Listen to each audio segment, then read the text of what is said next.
It's a beautiful bacon day, Cookie Crusaders. Welcome and good morning. I hope everyone's excited for all the new updates.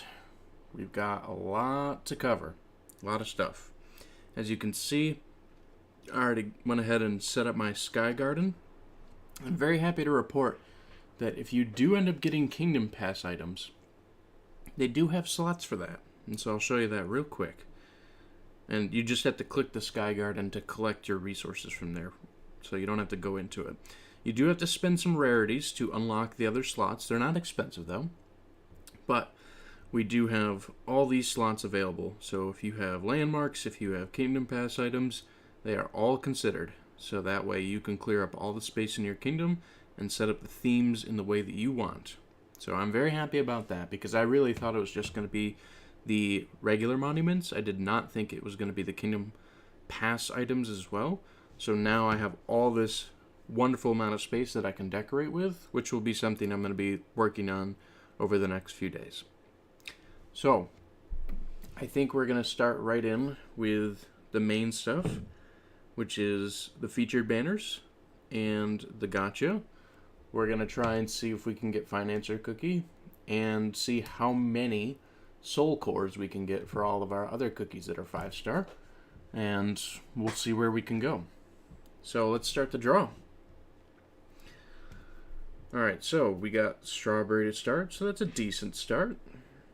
Hopefully at least one epic. And it looks like we're gonna get, oh yep, no, that's a good sign. That's a good sign.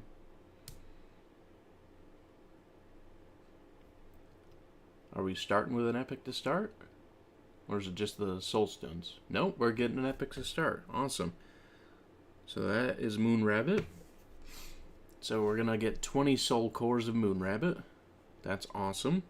And that's because we've already got 5-star maxed Moon Rabbit. And you can see this little golden barrier around. That's determining whether it's a soul core or a soul stone. We got Cherry. Ooh, Black Raisin, okay. Gumball. Pancake. Angel. Oh, are we getting, okay, three of Latte, wow. That's awesome. And one Princess. So that's a pretty good haul. Everything matters now as far as the polls. All of them directly matter because we want as many soul cores as possible. We want to max out as many as possible. I am spending the entire load of gems as we can on polls. I think we're gonna leave about maybe, I'd say 15, maybe 20,000 at most, so that way if we need it in like other modes, any skips or anything, we'll have it. But we're gonna push through quite a lot of gems just to see how many cookies we can ascend and how far we can take them. There we go, we got 2 of Financer. I did get the packages for Financer already, so that's why I have all the pieces, but I want to see if the animation will at least come up on the gacha, see if we're lucky enough for that. Also, Kazoon, thank you. Oh, we got a full dark cacao. Alright, well, the morning's already starting amazing. 2 pulls in and we got a full cacao. And he's 4-star for me currently, so that is very, very awesome. We're still 61 shards away from getting him 5-star, but that is an epic start to the morning. I couldn't be happier about that. Gingerbrave, I will take all your soul stones. I want to max you out. I want to see how far we can go with you. Alright. And that wasn't even a custard pull. That was just a strawberry pull. So that is super lucky. Super duper lucky. I'm very thankful.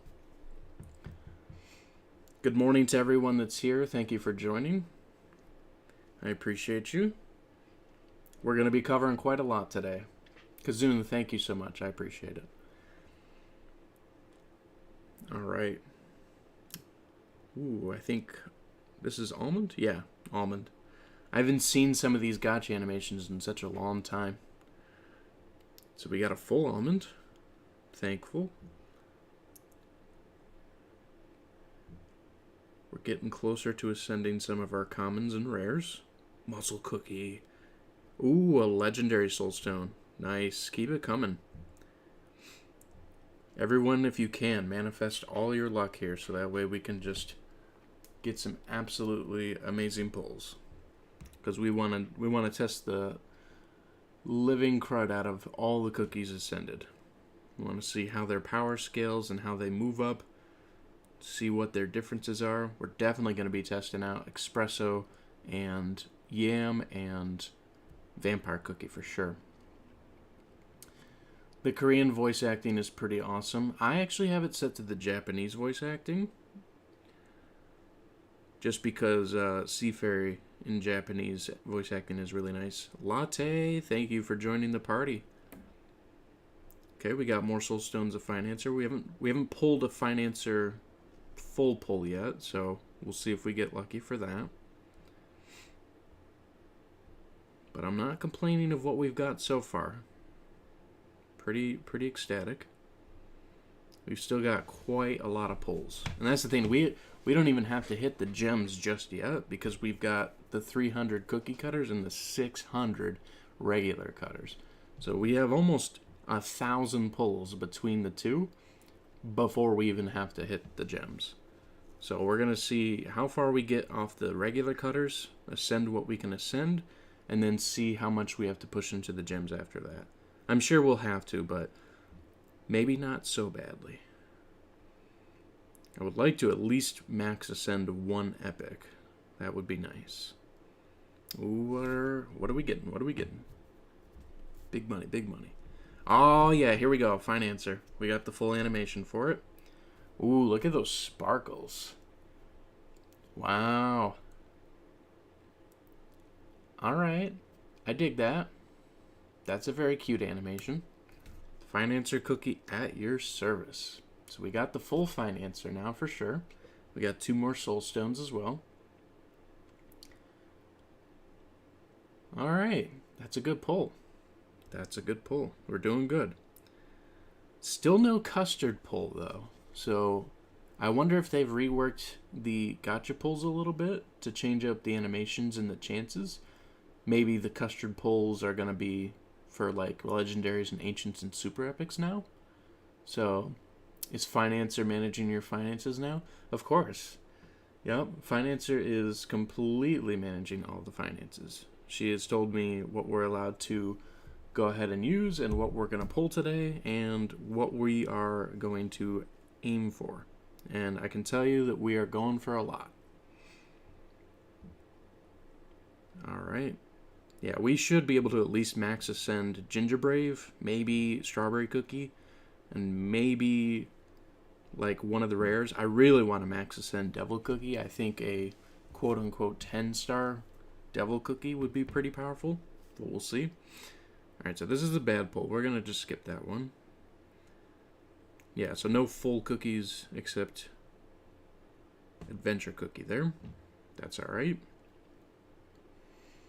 So Dojin, I don't know if she's going to dominate the meta, because with everyone upgrading in a sense, and it not being a lateral upgrade like the level 70 cookies were, meaning that it's luck based on gotcha, we don't really know where the meta is going to land because there's going to be so many different types of upgraded cookies across the meta that it may be kind of divided for a little bit. But I'm sure that she'll be useful because I do have a couple teams in mind for Financer. So we'll see. But I think Almond Damage Resist team is going to be meta. Maybe. I personally want to develop teams that don't rely on damage resistance. Don't get me wrong, it's good. Oh, there's a good pull right there. Damage resistance is good, but if I can do something that's not damage resistance focused, then it's kind of more fun because I'm not playing a very defensive game, but rather I'm playing a very skilled team synergistic kind of game. Coco, thank you so much for the donation. I super appreciate that. That makes my heart happy. Thank you so much. Using Wildberry, Clotted Cream, and Financer, which adds more damage resist. That is a very heavy damage resistance team, yes. That is a very heavy damage resistance team. So we got one legendary soulstone so far. We got a full-on Dark Cacao. We got full Financer and some soulstones from our... Ooh, we just got a super epic. Nice. We got clotted cream. I think that's going to push us close to the 5-star point, because I know I am at the 4-star right now. You Ascended Princess cookie. I don't think there's anything wrong with that. I think every Ascended cookie is going to be interesting and helpful, and we'll definitely be covering the capabilities and the potentials of every cookie once they're Ascended. Another good pull. Another good pull. We got a custard there. And the eyes. All right. Crossing fingers. Good possibilities here. Here we go. Yeah, rares are very utilitarian cookies. I see a lot of potential to use their moves in certain conditions, especially with the new Master Mode. I'm sure that we're going to have some interesting requirements with rare cookies and maybe even common cookies. So it'll be cool to see. All right, we got Angel, we got Gumball. All right, here we go. Big money, big money. All right.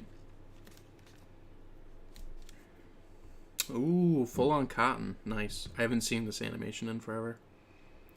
I will take that. I really want to max out cotton to the max point, especially for guild battle, just because, you know, ascending that power in guild battle is ever important. And those will probably be the first cookies that I focus on trying to ascend of the epics if I have a choice. All right, this is a good one. Yes. Yes. All right. The gotcha luck might actually be on our side today. We got a full-on Frost Queen. Yes. Sweet. Ascending to the next star level. I think she's only at 3 stars for me right now, so that means a 4-star Frost Queen. That's exciting. Very, very exciting. Power of super chance. I summoned a super epic. Yes, you did, Coco. Yes, you did. and a legendary. Just keep the luck coming. Let's see. We're gonna need it. We're definitely gonna need it. So much could be done with Devil Cookie. That's the thing. Devil Cookie has a unique skill. So movement speed down and attack speed down. So attack speed down, we've already seen where that can be useful from Crunchy Chip and from Snow Sugar. But the movement speed actually really specifically affects how fast a team can get back to your team. And that matters for range of their skills. And I'm thinking of combining that with Purple Yam with all the new knockback potential to see what we get with that like combination of pushback from Yam and then slow down from Devil Cookie. I don't know if that's going to be a viable thing, but it'll be very interesting to test that out. Congrats. Yes. Thank you so much. You guys being here is definitely the reason we're doing well. I can tell you from my old streams, we have not had this kind of luck. So this is already a good start to the day. And I don't mind all these rares and commons because I want to send them to the max level anyway. So I happily invite them all. Here we go. Big one. Full on epic. Yeah. Madeline. Let's get you maxed. We got a blackberry. Nice. Awesome. Doing some good pulls. We still got quite a while to go. All right, custard pull here. Here we go. Just because we have so many pulls, I'm going to start skipping anything that's not a custard pull. So that way you guys can see what we get. But I won't make you sit through 700 cookie cutters the full way.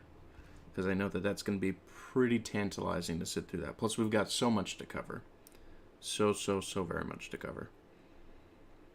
But custard pulls, I think we can sit for those ones. Because we should get some pretty good pulls. You're the amp buff guy. Hi, Landover. Thanks for joining. Here we go. Another full financer. I love Amplify buff. I'm going to start using that in certain situations. I think Master Mode and maybe with some specific cookies. Because the higher our cookies get, the higher their HP gets. Which means the more effective healing is on them. Seen as even though they can take some big hits, they can heal very fast too. So I think that that's slowly coming into the fold of usable. Because you got to think back when we only had like, I don't know, like 80,000 health for a cookie. If they got one shot by an 80,000 damage hit with no damage resistance, then there was nothing to heal. But now that we have like 300,000 health cookies in certain situations, if they get hit with 100,000 damage and you got like 15% damage resistance from the monument that we have, and just enough to keep you alive, and you got like 3 healers with some amplified buff, you might just blazingly heal past that damage on its own to where it didn't even matter. So it's interesting to think about. Alright, we got another full summon of Moon Rabbit. Do you possibly know why they gave us so much mileage? It was mostly just because of a community complaint. They made it very apparent that they were upset that we would not be getting mileage based on their update policy for until we ascended a cookie maximum. So they said, okay, you guys can still get mileage for summoning cookies, which we're getting. They changed that. But then they also gave us a mileage to make sure that other players had a chance to catch up, whether it be treasure tickets, cookies, soul stones, whatever you were trying to get. That's why they gave out that mileage in accordance to how much 5 stars you had. Alright, so we got Beat Cookie, Adventure, 2 full epics there. That's not bad. Alright, we got a custard pull. We're going to let that one roll through, see what we get. It's funny to think now, too. Here I'm like so close to 5-starring certain ancients and maybe even legendaries, and now we've got to go beyond that. So it's like, well, let's keep that grind going. Financer is broken with Clotted. I figured Financer was going to be very good with Clotted. I'm not necessarily surprised by that. I'm glad that we're getting full pulls of Financer for sure. My personal thought, at least the team that I'm going to try today, we'll try other teams too, but the first team that I was thinking of was Clotted Cream and Financer, Espresso Cookie, Vampire Cookie, and probably Dark Cacao Cookie. Just because I was thinking of a very, like, kind of, not necessarily damage resistance team, but bulky team that are using specific skill sets to push the team forward. Alright, we're going to skip that one. We got a full Princess. That's good. We'll skip the Wizard one. We did get 3 full rares. I'm actually surprised about that. Alright, we got a Strawberry. We're going to skip that one. Yeah, we're definitely going to be max ascending our commons. Hopefully some rares as well. High chances for sure. Alright, there we go. Tiger Lily. Nice. Alright, we got a full one again. Use your mileage to get 2k power bonus from bonds. Yeah, the bonds are super important. If you can max out the bonds, I highly recommend that. I haven't checked yet if bonds are affected by the ascensions and if they make them stronger. If they are, that's awesome. But I don't know. I haven't checked that yet.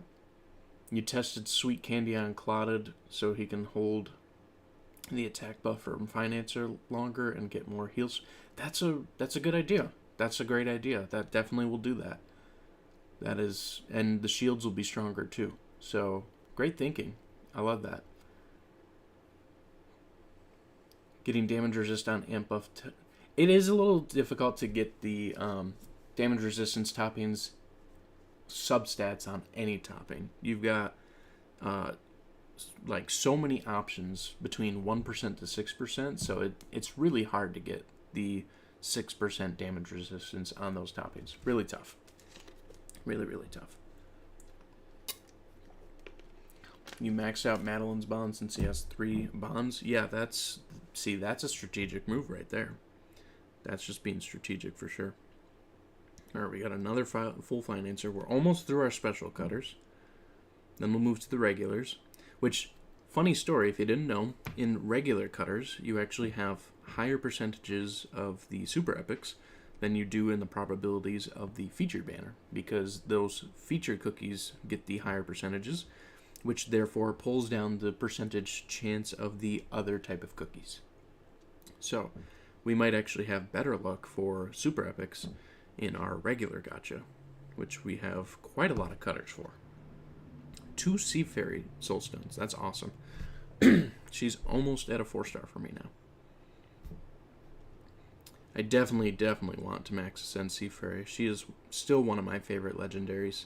Frost Queen's pretty awesome, but I just love Sea Fairy so much. And I love Moonlight cookies, so when Moonlight comes out, that's something I want to definitely put together. Is the Summoner comp good for Story and Arena? For sure. Absolutely, for sure.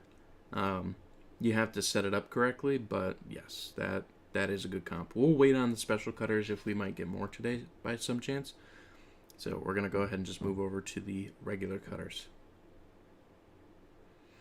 Okay, custard pull. Let's see what we get. Oh my gosh, ascending an ancient or a legendary? That would be very lucky to do today. We will see if we are that lucky. You hate master mode. Well, I'll see if I can change that for you. I'm sure it's because of specific debuffs and stuff, but we'll look at master mode together today and see what the setup is and what we need to do to get everyone through it, because we'll make sure we get through it.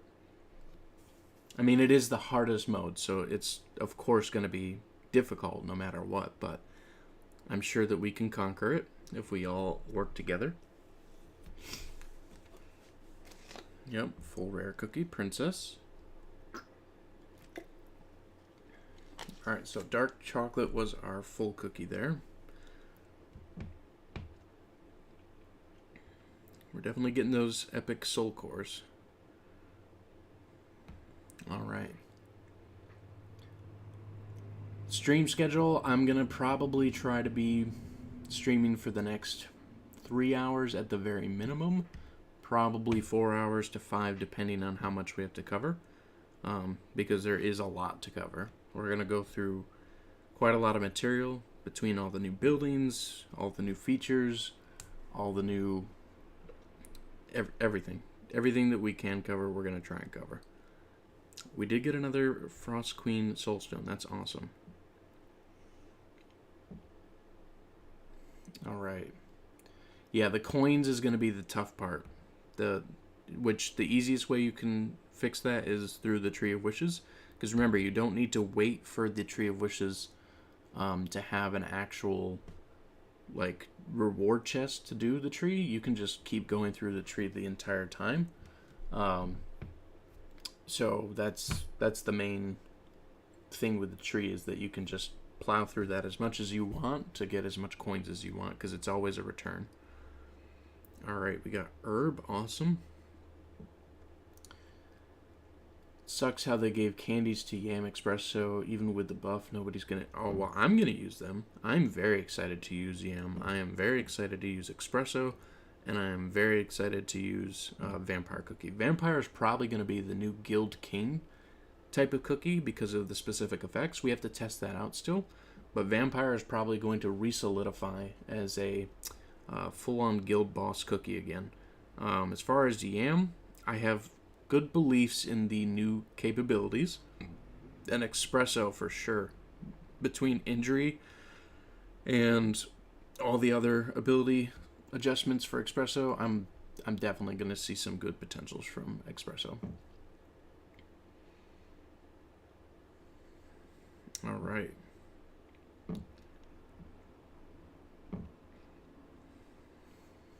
You want to use Vampire and Purple Yams candy so bad. Yeah, we'll definitely be covering those today to see what we can learn about them and how they work. And I think we'll do that before we do more gacha pulls. That way, if we need gems for any specific situation, we have them. We can always come back to gacha later, but we're going through 1,000 gacha pulls right now, so we're definitely going to have plenty of soul cores to upgrade our cookies with. So I'm not necessarily too concerned about gem pulls just yet.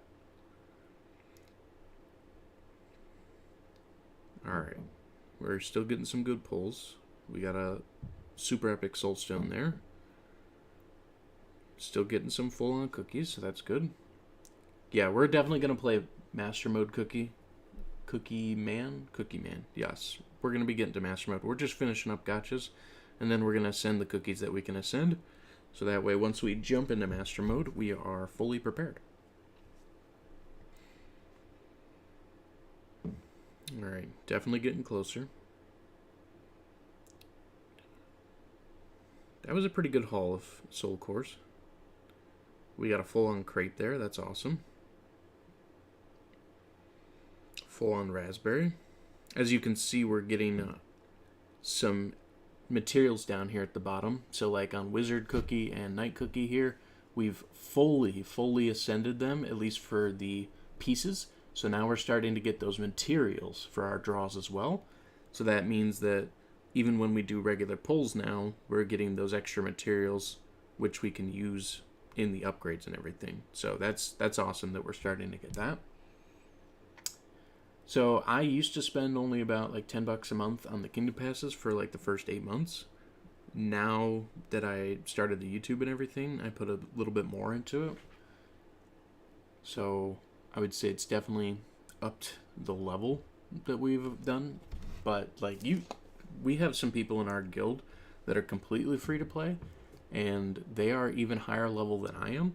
And honestly, most of that just comes into staying in the game and playing throughout the day, maximizing your resources, maximizing and micromanaging every little thing that you're doing in the game, putting the most amount of value into what you do. So really, those are the things that truly matter. The money itself, yeah, it helps you keep up with the pace of the high level players, but it's not needed. It's really not needed. This game is very well done free to play. I'm just impatient, to be honest. Alright, full epic. Here we go. Maybe better. Alright, sweet. I need Pumpkin Pie upgraded for my Guild Boss Dragon solos, because I use Summoner Team to solo the Guild Boss Dragon. So I'm happy about that. Alright, we got a custard pull. Nice, we got a full-on Wildberry. Don't think I've seen much of him today yet. We're almost through the regular cutters. Yeah, I really want that 4-star Seafarer. Preferably 1-star Ascended, but, you know, I don't know if we'll be that lucky today. Alright, we're getting there. We've definitely hit some max ascensions on some rare cookies and some common cookies, so we're getting that material. Here we go. Good luck on this one. Good odds. Good odds. Yeah, this should be a good pull. Still can't believe we got that full on Dark Cacao, though. Well, time is supposed to be more valuable than money, so it makes sense to spend. But yeah, exactly. That's a really good way to put it. Just got Financer. Sheesh. Awesome. Good job. Congrats. Kind of sad how we won't be able to buy soul stones using mileage. I think you can, but I think if you're at the point that they're 5-star max, I don't think you can use mileage at that point. I can double check for you guys, but I don't know. Here we go. Full on rare. Cherry. Awesome. Okay, so we got sparkling that time. Almond. That's awesome. I don't know if we're going to be max ascending any epics yet, because as you can see, it definitely takes a while. Granted, we could probably go into our gem supply and maybe get some epics max ascended, but that will be after we go through some other stuff and learn some of the new features and mechanics. Okay, we got a full-on sorbet again that time. That's awesome. I'm going to save up 70 epic cookie cutters, like Gaming Cookie said. I'm sure... Yeah. I'm sure that you'll have some good odds for Financer. We've pulled Financer, I think, at least 4 times, maybe 5 times so far. So, definitely high opportunity. Alright, good one here. Nice. We got mango. We got another good pull. There we go, affogato. Yeah, we definitely need affogato leveled up. Alright, we are almost out of cookie cutters. We're 9 soul stones away from 5-star Clotted Cream. And then we can start ascending Clotted Cream, which that's pretty crazy. I think we're going to definitely be able to get to 5-star oyster, maybe even higher, just because we're pretty close on that as well. And we've definitely got the summon pieces from the packages, so we'll go through that at a later point too. But I'm not too concerned about that to begin with. I think we should check out some of the other modes. That way you're not spending your entire time watching gotchas just to start. We're just at least going through the cookie cutters that we've got, which we've only got 3 more pulls. Good. 2 full epics that time. That was a really good pull. Another Tiger Lily. I'll take it. Awesome. Alright, we got 4-star Sea Fairy. We got enough soul stones to get her to the 4-star. So that's epic. Yes, I'll come back to you later. Alright, so let's go in and let's get everyone leveled up and ascended, shall we? So as you can see here, about 11k power, going up to a 4-star Sea Fairy. For 4-star Frost Queen, same thing, about 11k power. Vampire, we are ascending. Oh, but they're going to make us do the magic candy first. Have you not heard the use? Oh, yeah. That'll make me stronger. How do we make magic candy for espresso? Well, we're about to find out together, because I haven't put any magic candies on yet.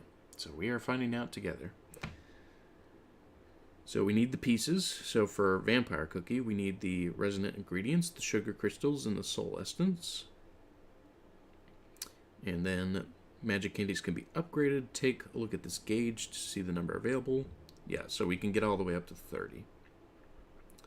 Alright, so we're going to try and create it. Look at that. We got this like gotcha animation for like magic candy creation. That's awesome. Oh yeah, I got the new laboratory already. It's specifically making radiant shards right now because I want to max up my statue level. So the materials that I used for the radiant shards, it's going to take 2 hours for each of them, and it's 5 per 2 hours. So I think it's like in the next 10 hours I'll have 10 radiant shards. So it's not a huge amount, but it's something I can use speed ups to get through fast. Cat Candy, welcome. Thanks for coming. Yeah, I max leveled the magic laboratory right away because I wanted to create radiant shards.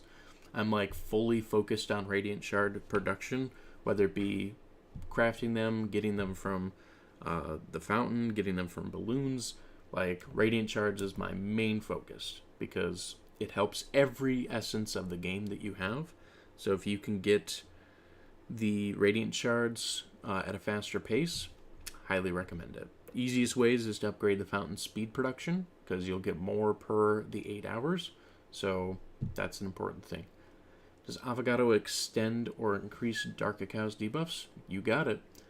That is correct. Got so many pieces so fast. That was because of all the packages. That was all the packages that I got. That's the only reason I had so many pieces. We can get more. Actually, we're going to get more right now.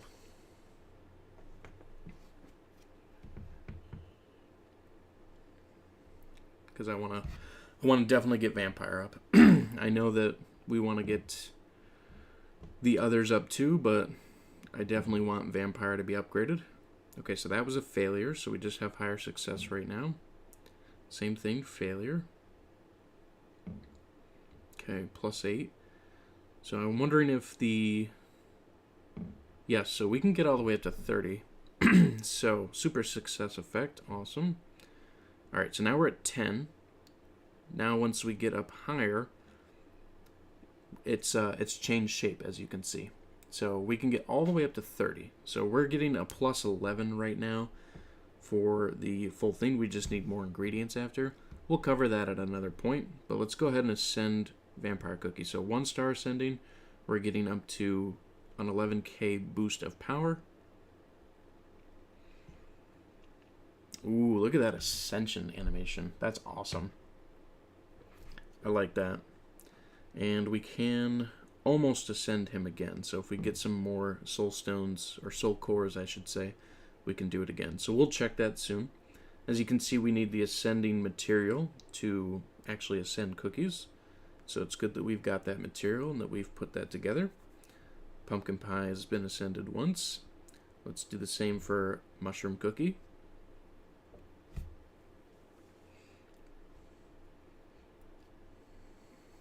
Yeah, the ascension thing is pretty cool to watch.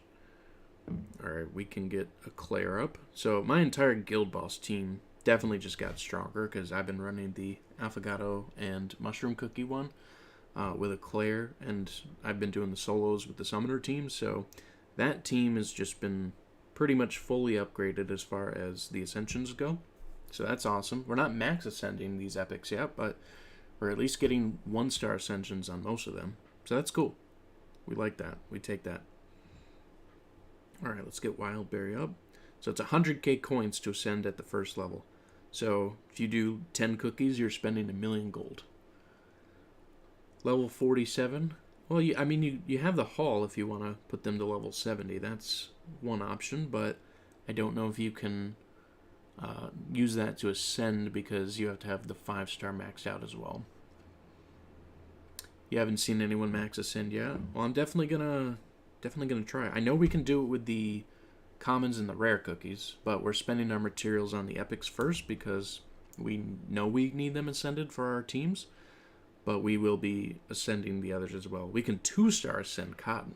Oh, Cotton is our 2-star ascend. Look at that. That's epic. Pun intended. It is pretty difficult to max ascend right now. You got to think you're technically trying to 5-star every specific cookie that you're trying to max ascend right now. So yeah, that's going to probably take some time, but that's okay. Alright, we got Werewolf going up. I think we got enough to 2-star ascend him too. Well, the top players will probably be able to ascend pretty decently. I'm within the top 5,000, so I'm sure that I'll be able to push a relatively good amount, but as far as like materials and everything go, all the packages have already been purchased on my end, so you're not going to see much more than the materials that I have other than master mode grinding, and that's really the only other way to pull it up even higher. But I'm sure that people will find a way, whether it be using gems or using something else, who knows. So see right here, our materials, our soul essence, we already don't have enough to ascend some of our other cookies because we don't have enough. So we're going to go ahead and promote Financer, and we're going to definitely need to go grind out those materials. I got every package when we're already out of materials to ascend at least the epic cookies. It might be the same for rares, but we'll find out. So if that's any indication that you might have a little bit of time, that's what you got. Did you see the buffs to Devil Cookie and Squid? There was buffs to Devil Cookie and Squid Cookie? I am very interested. Let's go see what those are. What's the new changes? Periodic damage, 14 ticks. Are those just higher amounts now? Interesting. I have to probably look at the patch notes to see.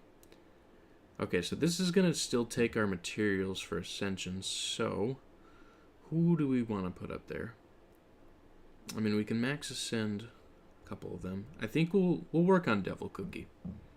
And we're just going to need to go grind materials. Kazoon, yeah, we're going to move to Master Mode really soon. We're almost out of materials to ascend any new cookies anyway. And that's right now. We're out of materials to ascend any new cookies. So we're going to move right over to Master Mode. Yeah, we'll be grabbing those materials later. Alright, so let's get to it. World map. Master Mode. Let's see what we got. Alright.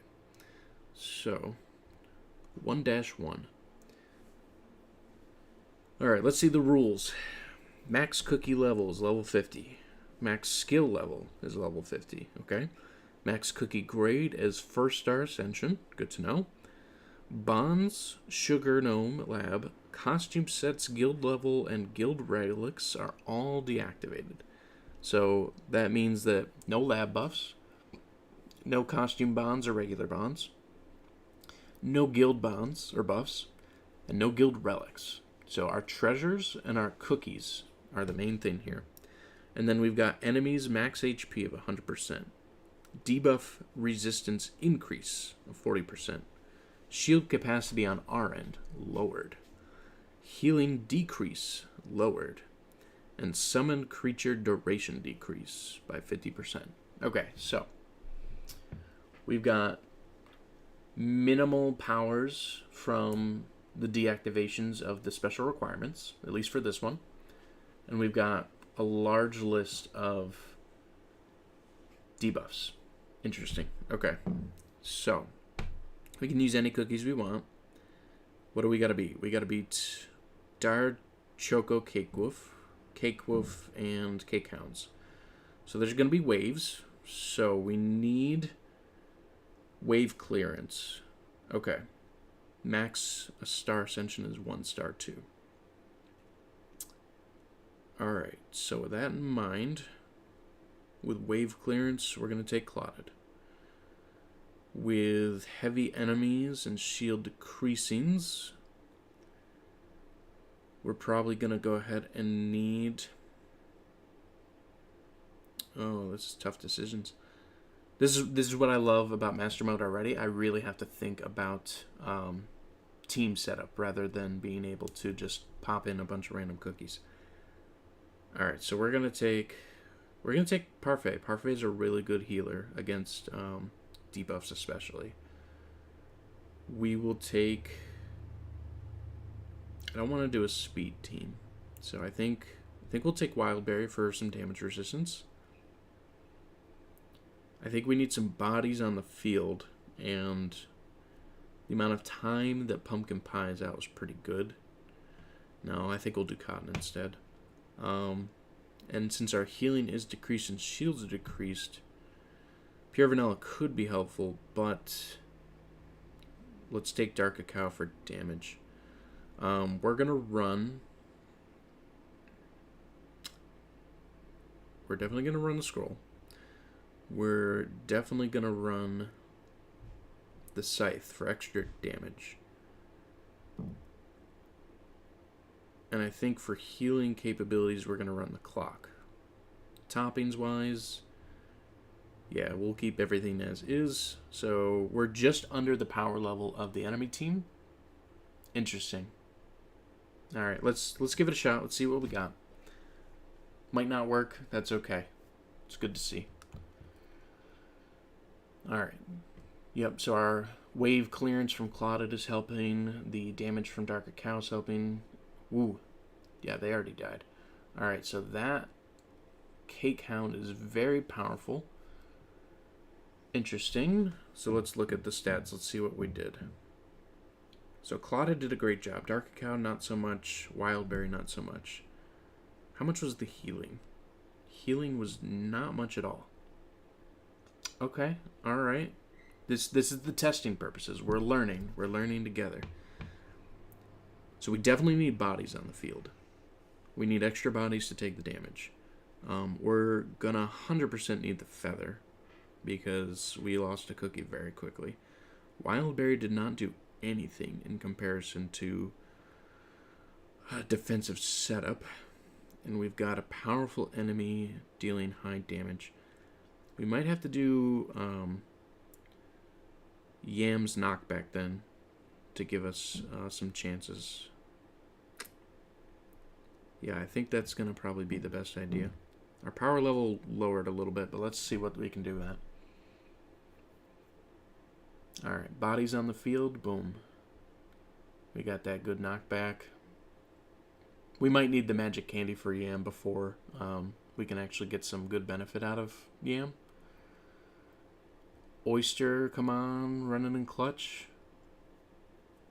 Alright, we got closer that time. So let's take out Yam. Let's put some more bodies on the field. Parfait might not be good, just because the healing's not doing enough. So with that in mind, we're gonna go full offensive measures.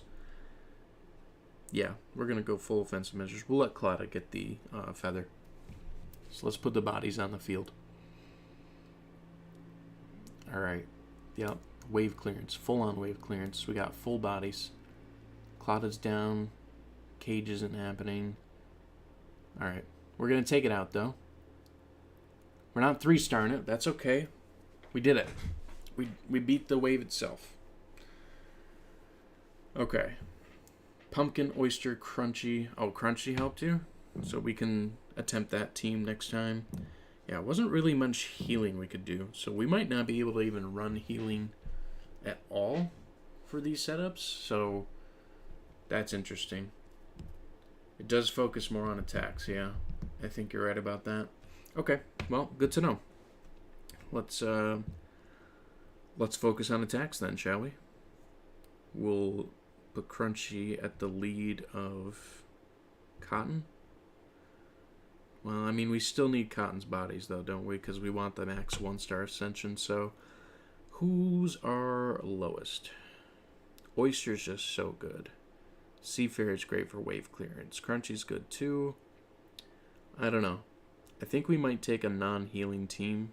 Let's try no healers at all. Let's just go absolutely no healers. See what we got. Focus having on more fodder on the front line? Yeah. Oh, jump slide. Okay. It's one of those manual ones. Nice. Alright. Yep. That wave clearance we took pretty well. And we've got no healers at the moment, so this is working, so that's fine. We're countering the debuffs by not even caring about them, by not healing, not worrying about healing. We got a speed up here, so that's good. Alright.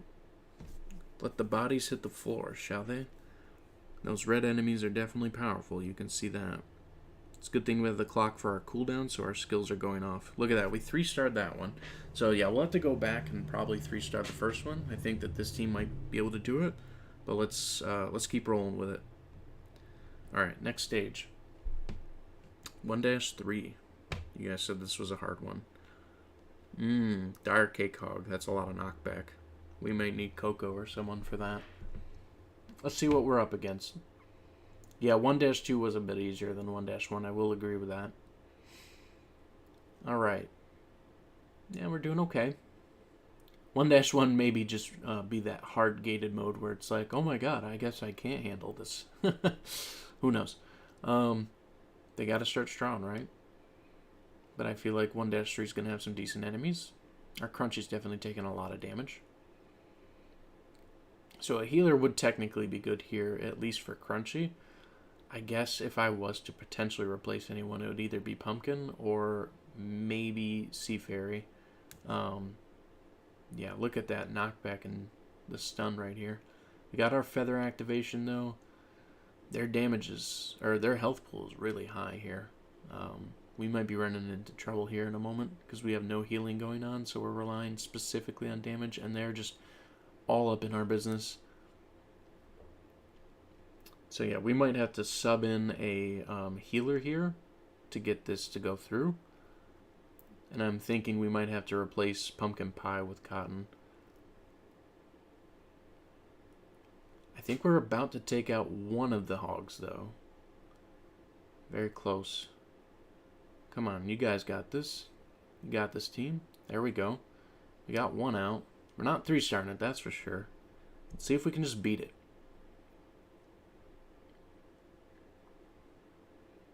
Alright, good. We beat it. We got it. We got it. Not 3-star. So you guys are going to definitely be seeing a lot of guides from me, a lot of videos about 3-starring each of these levels. Because as you can see, they're all uniquely hard. They're all very uniquely hard. Let's get to 1-4. See what we got.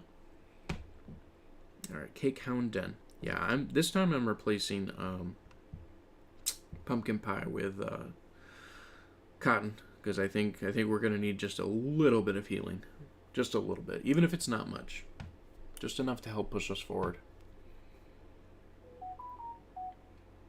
Okay. Yeah, so we're doing okay at the moment. That small amount of healing is mattering a lot.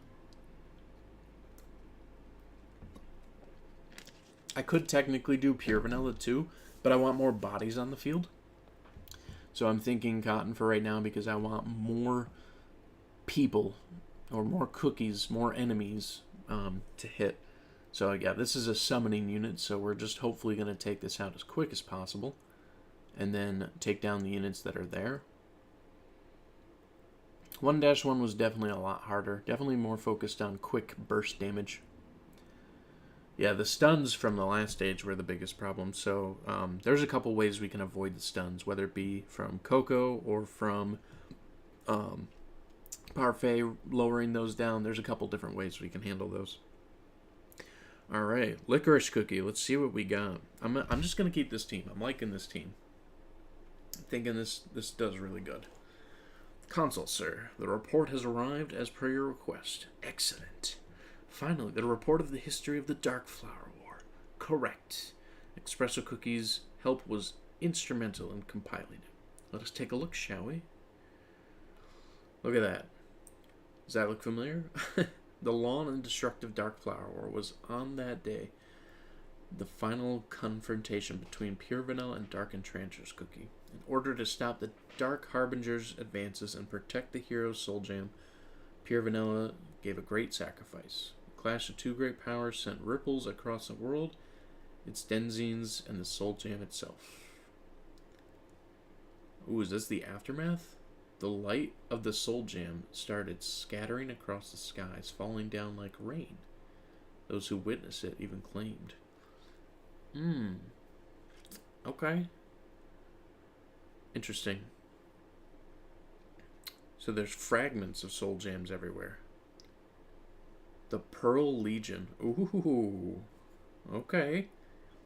So our ancients aren't the full-powered ancients that they need to be.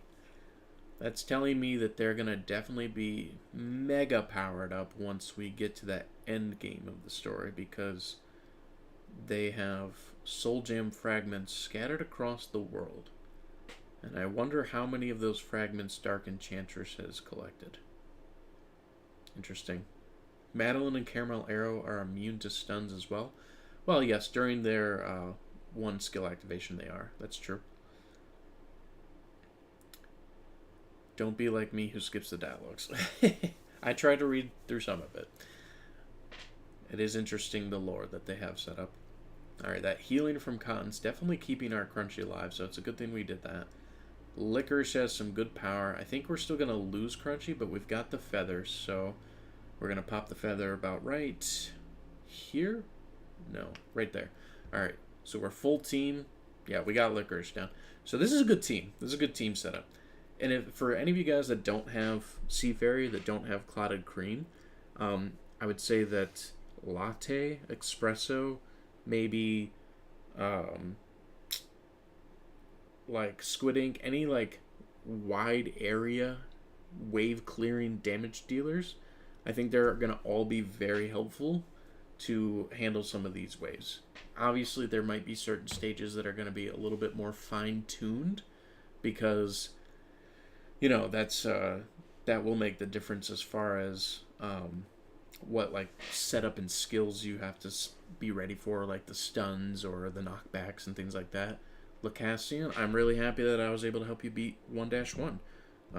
If you can somehow mimic this team, you might be able to push through some of the other stages as well. I can go ahead and go through the toppings real quick to show you guys what I'm using, because that may matter, seeing as the toppings still matter for what you set up. Yeah, we're losing Cotton here. Maybe the feather's going to pop on Cotton. Oh, no, we pushed through right before the feather pop. Okay, that's good. That's really good. Yes, AoE skills. Thank you. Thank you for bringing that up. Any AoE skills that you can put together are probably going to be very, very helpful for this mode. So we got 3,000 gems for getting a certain of the way through. That's pretty good. I don't know if it's requiring us to enter that. It is not. Okay. Real quick, I'm going to show the toppings. So my Crunchy is running a very critical powered build. You can see some decent damage resistance, but it's mostly focused on those crits, trying to deal as much damage as possible. Clotted Cream, that's running a very high damage resistance setup. I could probably run it with either cooldown or apple jellies as well, but it's mostly focused on just being alive because of that wave clearance. Sea Fairy, there's no damage resistance on her. She is just straight up set up to get as many activations as possible. Absolutely as many activations as possible. Same for Oyster. Obviously, the cooldown does not get altered for Oyster, but the higher the cooldown, the more soldiers you bring out, and the stronger their attack percentages. So that's really important too. And then for Cotton, I just run it the way that you would run Cotton for Guild Battle. High cooldown. I want more damage resistance. I want more attack power. That's something we can focus more on later for upgrading them. But for now, it's okay. Here we're going to have a lot of enemies, though. The Dazzling Jelly Tree Grove, we've got all the worms. So high potential for high wave interaction here. But those bodies on the field and all the skill sets that we're throwing at them, I think are really keeping us well put together. Our Oyster's actually taking the most damage in this round. But Crunchy still may be the one taking the feather, because we're not even halfway through yet. Hopefully Cotton can keep Crunchy alive long enough to keep our feather from activating too soon.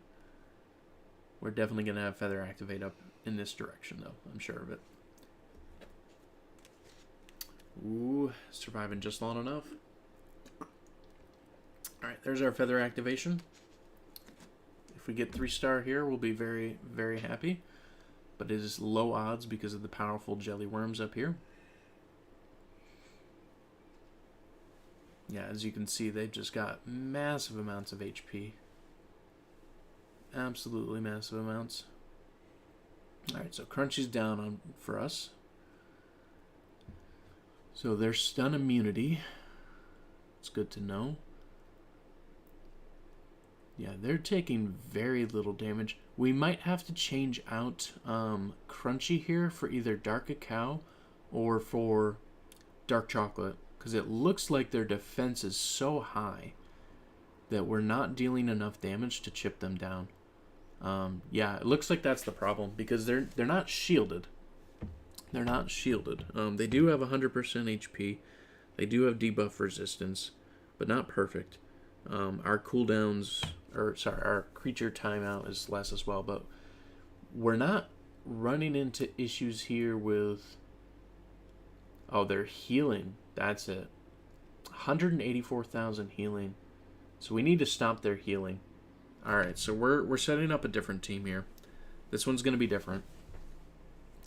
I can't really answer who's better between Crunchy or Financer yet, because I haven't tried Financer yet. So I couldn't really give you that proper answer. But I will work on that today. Alright, we're going to set up Team 2. We're going to make it just like Team 1, but we're doing healing down. So we need Pumpkin again this time. We're going to go ahead and get rid of Clotted, and we're going to get rid of Sea Fairy. Here's why. These two have healing, like, debuffs, or stopping healing. So we're going to need to run both of them to get that healing to go down. And I think we're going to need to run Dark Cacao to get the injury on them so that they lose their max amount of HP, as well as any like potential shields that they're putting on too. So we're actually changing our team to this for the next setup. Let's make sure we have everyone equipped properly. Good. All right, so yeah, let's go through this is a hard team for sure. 1-7. It's the early waves aren't necessarily too difficult. It's that ending point that's the hard point, because it's that healing. The healing that they're doing, that was what it was. Because I wasn't sure at first. I thought they just had amazingly high HP. But then on second look, they were healing for even more than we were relatively damaging. So that's why we need damage down from Dark Cacao, as well as that healing reduction from Poison and Pumpkin Pie. So we're gonna 100% need that. Hopefully our whole team can survive to get to that point. Alright, good, they did. Alright, so here we go. This time their defense is down. Their healing is going down. I'm already seeing their bars go a little bit further down, so this is working better. It's not perfect, but it's better. Yep, Dark Cacao going to probably be taking our feather. I'm okay with that. You can see their health bars wildly going down now. Instead of 184,000, they're only healing for like 51,000. Still a high amount, but every time that we can stack that debuff on, it gets lower and lower. So all we need to do is take out one of them, and then we can chip away at the last one. And we've got a minute left to do it. And we may need even more debuff if possible, but their bars are going down. We are getting there. So Dark Cacao should be taking that feather pretty soon. Once like 2 more hits happen on there, and I'm sure. Yep, super close. We may just run out of time. That really may just end up being the issue, so we'll see. No, we got it. Yes. We did it. We did it.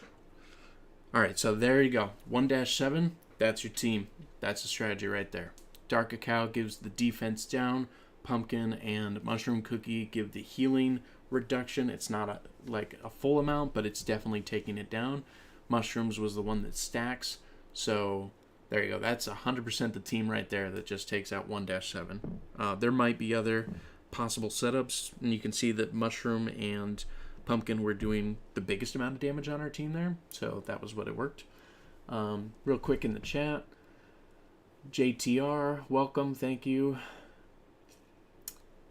Kazoon, I've just been playing this game for 16 months. Like, that's most of the reason that I understand the strategy. Amelion, welcome. Yep. We almost ran out of battle time. You still have a limitation of time in the battle, so it's not like you can go forever. Lacassian, thank you. I appreciate if you do subscribe. I really do. I'm only here to provide information for you guys so that you can get through and beat these stages, beat these teams, win in PvP. That's what I'm here to help. Yeah, Clotted Cream was helpful, but not in that matchup. We're going back to our main team because hopefully we don't have those same issues in this stage, but if we do, we're ready. We have a team ready for that type of setup, so that's okay. Totally prepared. All right. So, as we go through, yep, wave clearance, no problem. More wave clearance, no problem. We got this. Crunchy doing an amazing job, bringing that attack down, bringing those attack speeds down. Clotted and Sea Fairy doing crowd control, taking care of it. Oyster bringing enemies to the front for extra defensive positions. Cotton Cookie, same thing, extra bodies, but healing as well. Alright, awesome. We're getting through. We're doing it. We're definitely doing it. I think we should be able to take this stage. We've already lost our feathers, so hopefully we'll 3-star, but it's more powerful jelly worms. They don't have healing going on, so we're okay there. They're just high HP. We might lose Crunchy, though. We did lose Crunchy. Okay. So we may change, for 3-starring this level, we may change Crunchy to Dark Cacao. I'll come back to that later. That's not a problem right now, but it's just something to keep in mind. And remember, when facing these, you guys are at the same levels that I am. You have level 50 cookies. You have the same debuffs activated. So when I'm putting together teams here, these are things that you can 100% put together. You just need the cookies. You need the cookies, and preferably you need them at the promotion stars. That's about the only difference other than treasures, because treasures are going to make a big difference too. So if you're worried like I can't put this team together, you can. You actually can. The main difference is the promotion points, the promotions of the cookies, because you can, at the highest max 1-star A promotion for these levels. That's the highest you can do. So promotions, treasure levels. Other than that, that's the main thing you need to get through. That's the main thing. If you can get promotions and treasures, you'll be at the same point that I am. Other than that, you are on the same playing field. So your toppings are going to be the other thing that matter when it comes to fighting these stages. I just want to put that out there real quick in case you were confused of thinking that you couldn't handle these stages, because you can. You definitely can. They're just masterful in the sense of how you have to strategize the teams together. So this time, Giant Froggo, we are going to do a quick team change out because the Giant Froggo is very high in poison. So I think we're going to need more heals this time. So we're going to put pure vanilla in. Just to be super safe. I know that we have reduced shields, but I want to test this out because I think we're going to need these shields. I like that we have the little shield bar there on our cookies. I think that's a new visual adjustment. Alright, good damage going through. We got some shields on still. Our Sea Fairy's taking the most damage with this specific team layout. We're still pushing through though, so that's good. Yeah, we're handling the heals better now that we have a second healer, and it's doing it. It's working. So I think this is a good setup so far. It's that Froggo that I'm worried about most, because I think a lot of poison can come from that frog. So that's why I was thinking we need some shields and some extra ways to heal. Let's see what we get. Here he comes. Yep, high damage. Feather on Sea Fairy. Shields to keep us alive. Yep, we lost Sea Fairy. Okay, so maybe this team setup with Sea Fairy being replaced with Dark Cacao or Crunchy or just another damage dealer. Actually, we may not even pass a stage depending. Yeah, it's going to be tight. Because they keep splitting into smaller versions. Yeah, the battles in Master Mode are like the Odyssey. So the Odyssey Chapter 2 kind of prepared us for this type of setup.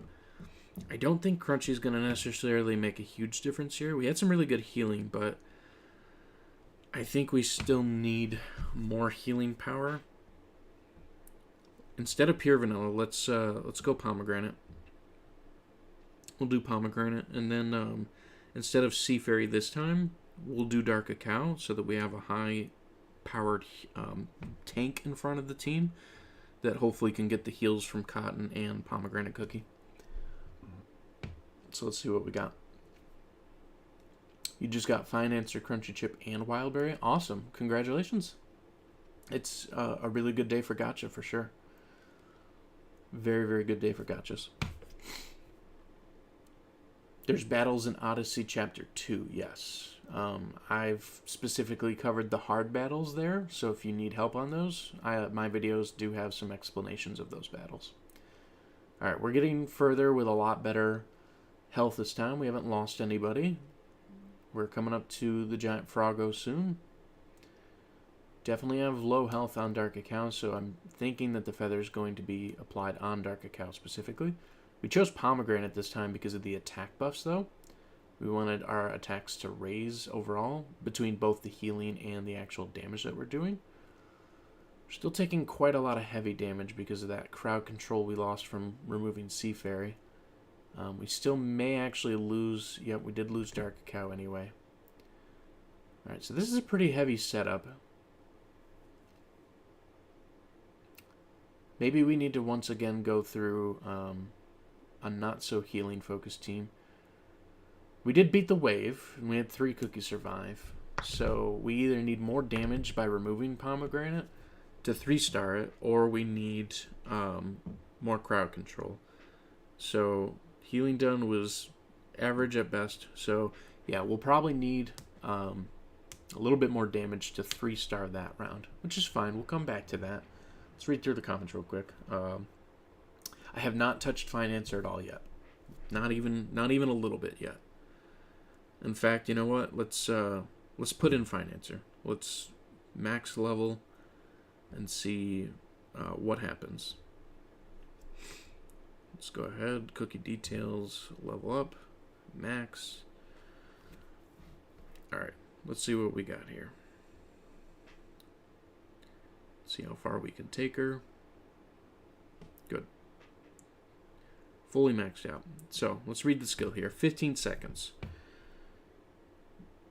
Okay, protects the cookie with the highest attack or clot of cream first. She creates area damage. She will also heal the cookie.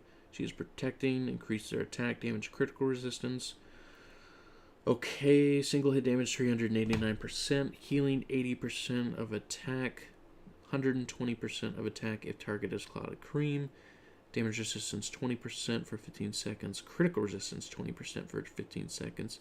Attack boost 14.7%. Interesting. So 15 seconds, that's pretty high. The healing and boosts are based on the attack. So I think we're going to actually go full searing here. And we will steal from Licorice Cookie.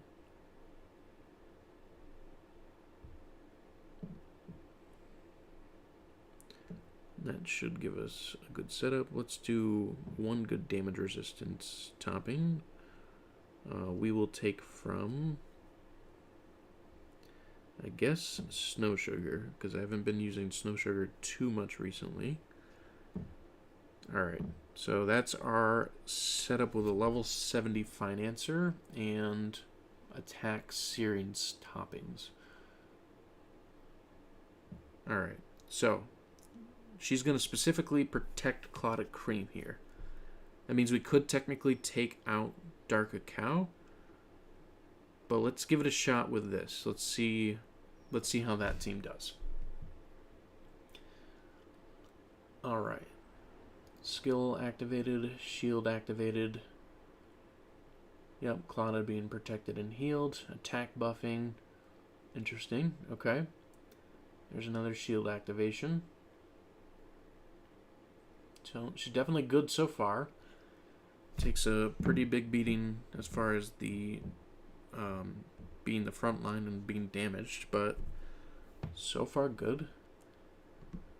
Yeah, shield being applied to Clotted at that point.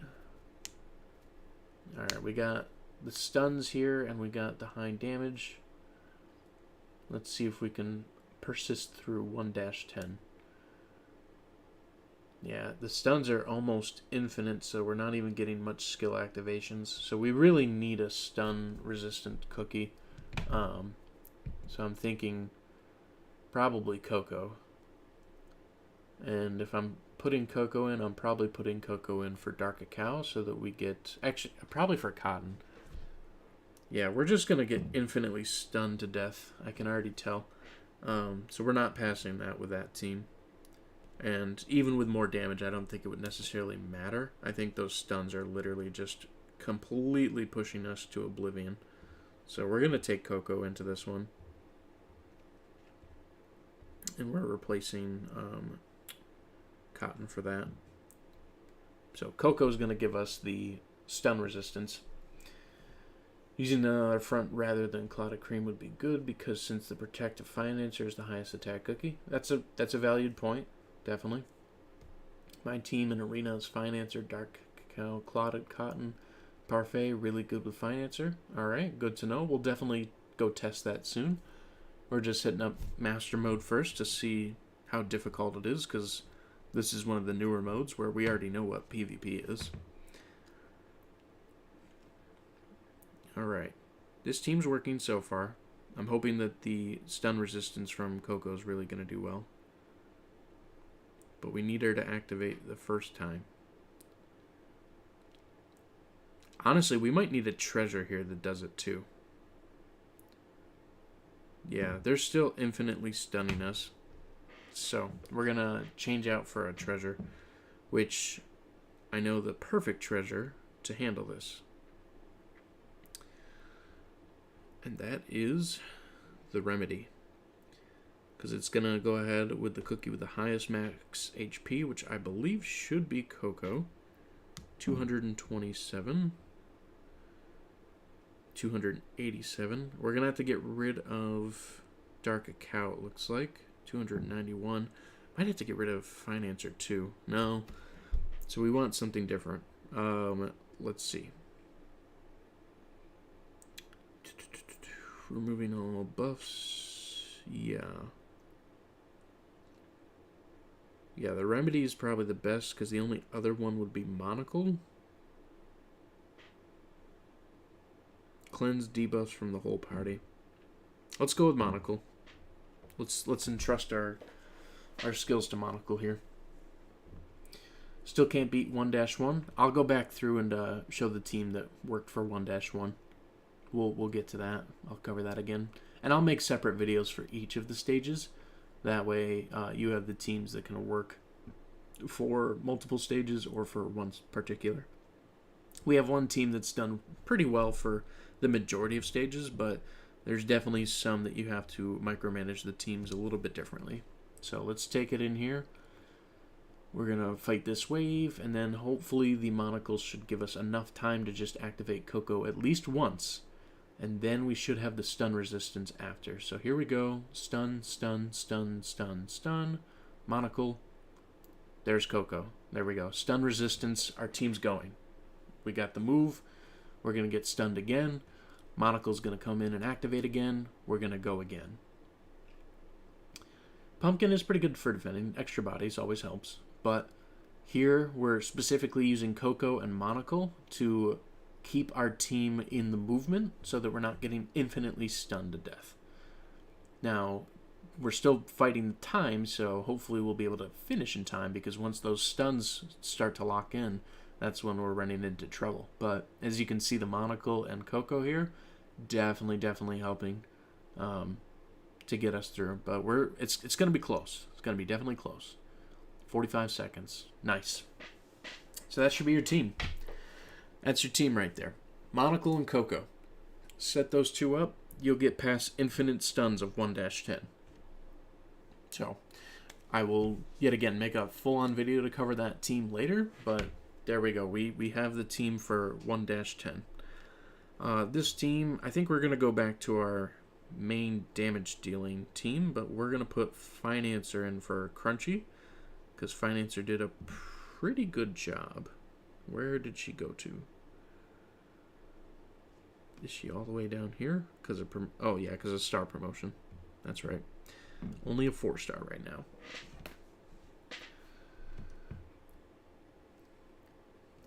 Collect event, please. The collect event? Are you talking about the...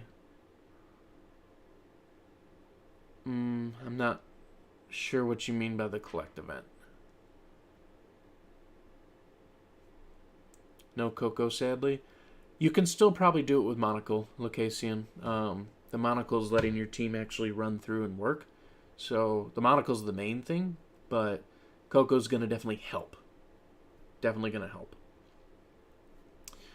But yeah, the Monocle's definitely the main part. All right, Financer's doing a really good job keeping Clotted Cream good here. Good shields on Financer herself. We got the feather for her. David, welcome. Thanks for coming. Alright, yeah, we're beating this stage, no problem. Oh, Financer died with the feather even. Wow. That's a strong cake hound. Okay, I thought we were going to beat this stage, no problem. Apparently this cake hound has... Oh, this is the king cake hound. We've been looking for this cake hound forever. Wow. That thing's that's like a boss level right there. What the heck happened?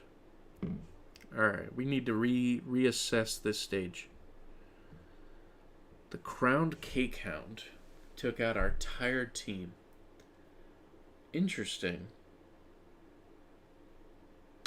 So, what's happening here is that the Cake Hound is one-shotting specific cookies. Huh. Okay, I'm intrigued. I'm very intrigued. Let's make an adjustment here. Alright, so we need some wave clearance. So we're gonna stick with Clotted. Because he's a 4-star. One-shotting cookies. I think we need high HP or we need stuns. We need a lot of stuns. Alright, we're taking Werewolf. We're taking Wildberry. We're taking Affogato. And we are taking Cotton Cookie. We are taking Scroll. We're taking Horn. And Insignia. Claire maybe can do good. Vamp might also do very good. Yeah, there's a lot of potentials. We'll definitely see what makes the most sense. let's equip everybody. Make sure we're fully set up. All right, power-wise, we're watching the team or matching the team. Let's give it a shot. I mainly chose this team because these cookies are 1-star ascended, most of them, so higher potentials to persist through. And I'm hoping that the stuns from Werewolf, Wildberry, and sometimes Cotton Sheep will maybe do good against the Cake Kinghound, but we'll see. And if we run into too much trouble, we can just reassess the stage at another point and maybe move to some of the other game modes as well. Yeah, Master Mode is way more fun than Story and Dark Mode at the moment, just because like you really, really have to think about what you're putting through as the teams. We're not yet to the Cake Kinghound, but our team is alive. That's what matters at the moment. We got extra defensive power from the Horn. If anyone dies, we got heals from the Insignia. We're still not yet to the Cake Boss, but hoping that we can take it out because of our stun setup. Oh, Master Mode's way harder for sure. Here we go. Let's see what we got. One-shotted Wildberry.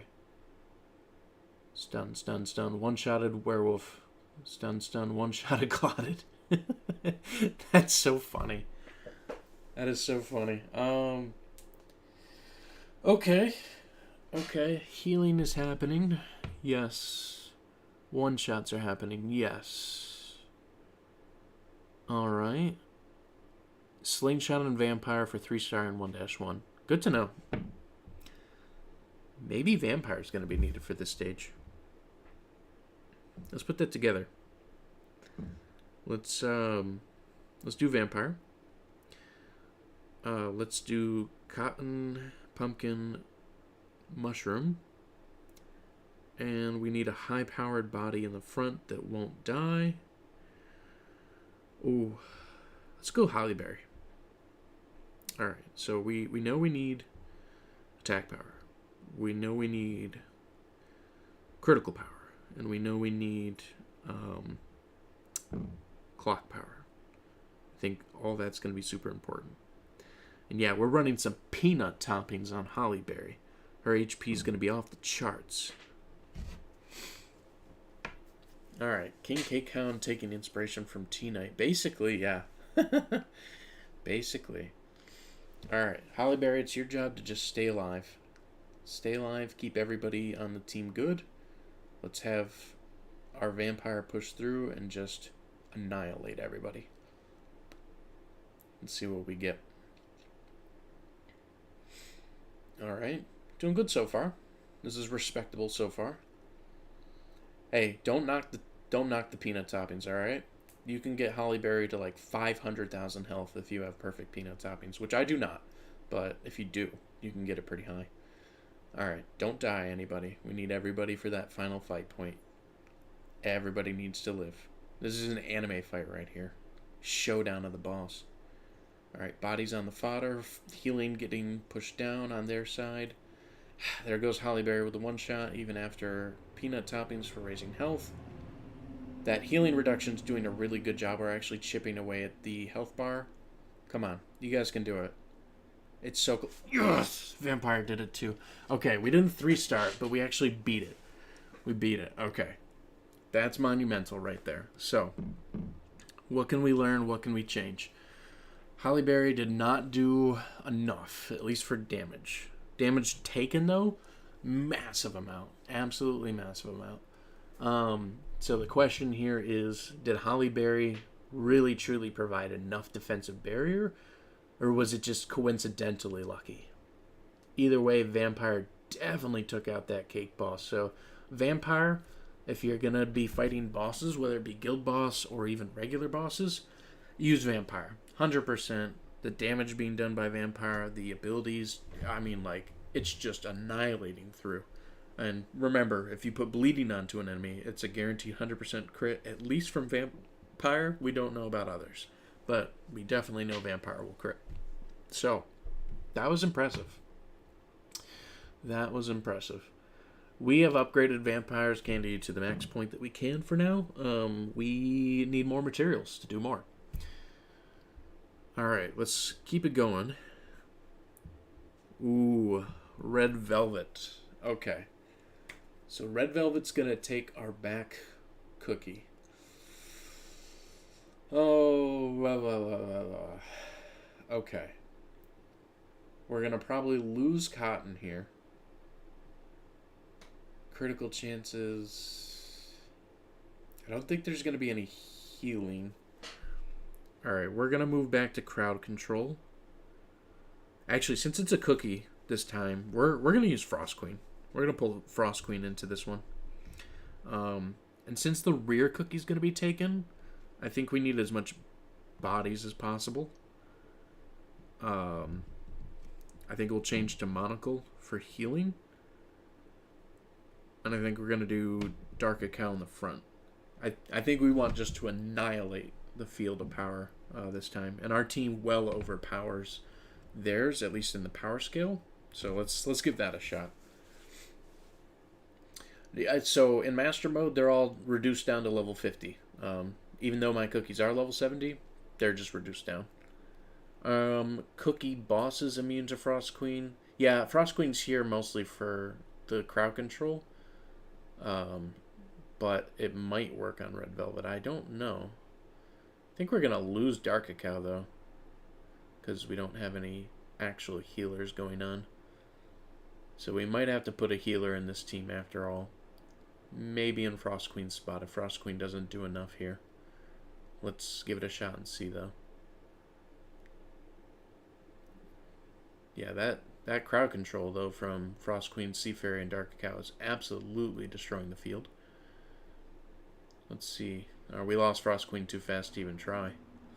Vampire did pretty good, but none of that worked. He does get that free revive from his magic candy, though. Yeah, that did not work at all.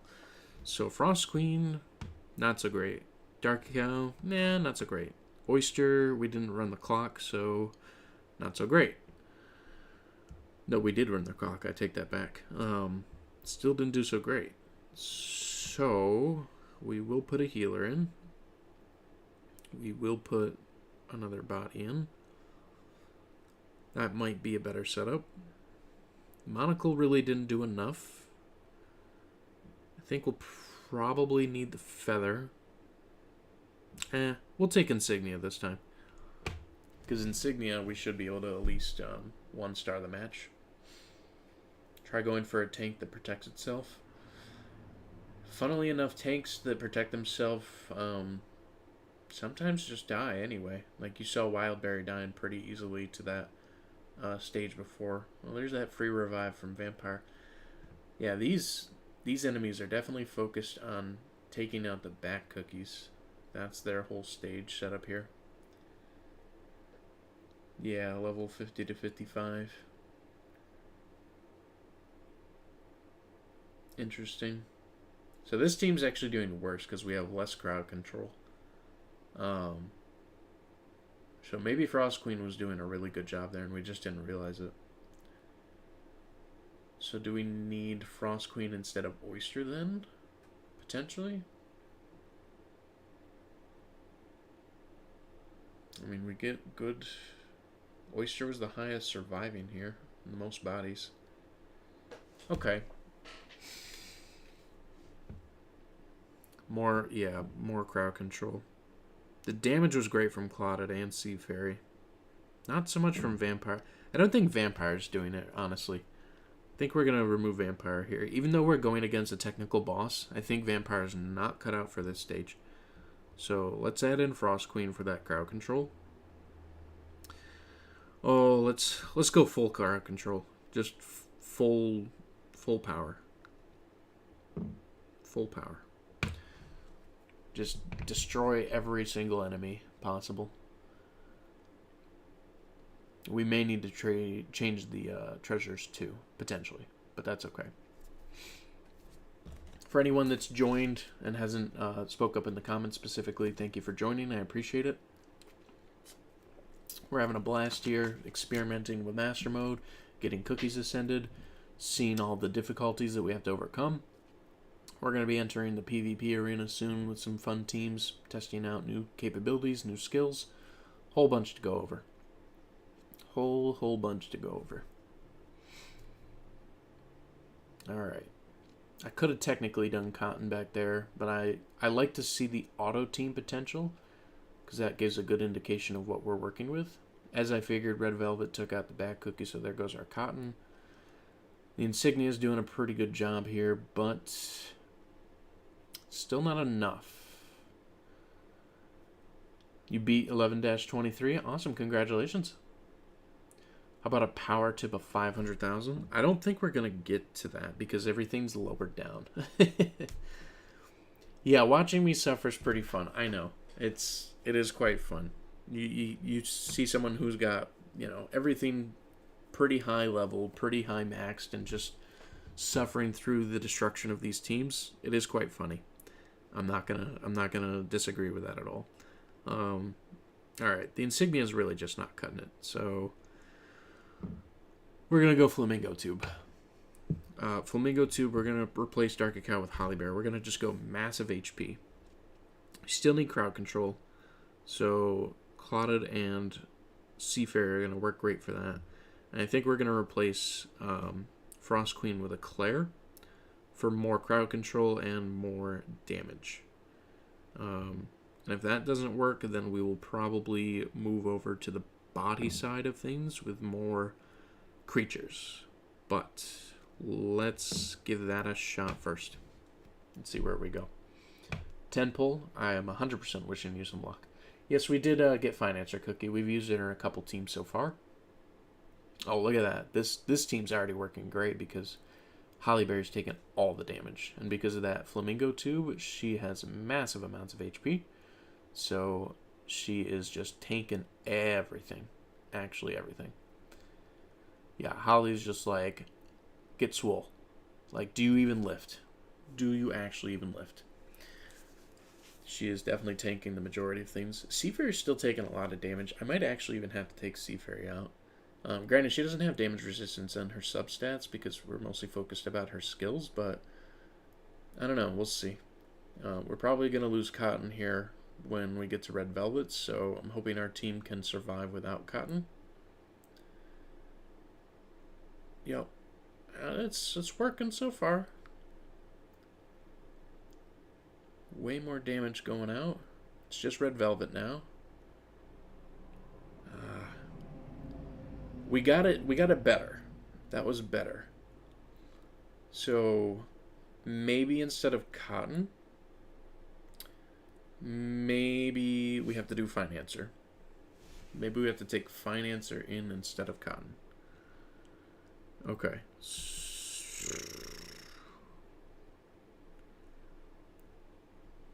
Yeah, let's give Financer a chance for the healing instead of Cotton here.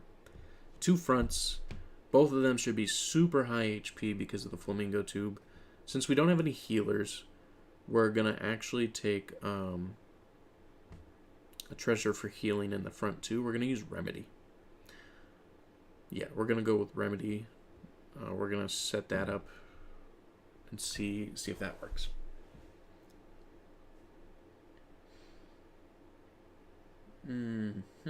Okay. Working so far. See very far in the back, so protected at the moment. Claire taking the damage. So they hit the fourth line cookie pretty heavily. Yeah, Claire just dies because we have no actual healing cookie. Maybe we need shields. So maybe we need pure vanilla instead. But then we'll have to put back in the clock to get those activations. Yeah, this team's actually doing worse, so we 100% need at least one healer in the team. So we're gonna back out. We're gonna, as much as a Claire is great, the shields aren't really coming from a Claire, so we're gonna put pure vanilla in. And I don't want to get rid of Remedy that badly, but the Flamingo. Okay, so here's the thing: Flamingo Tube's gonna actually work really well with pure vanilla here, and here's why. Our shields will be higher because the max HP of the cookies are going to increase the shield potency and potentials from pure vanilla. So the Flamingo Tube is going to actually work in tandem with pure vanilla here. So let's see if this works for us. Yep, shields activated. They're on, they're gone. Damage through again. Shields activated. Look at that. Half shield from Pure Vanilla, half shield from Financer. That's kind of funny.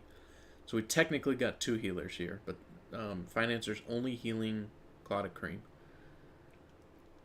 This seems to be stabilizing a little bit better.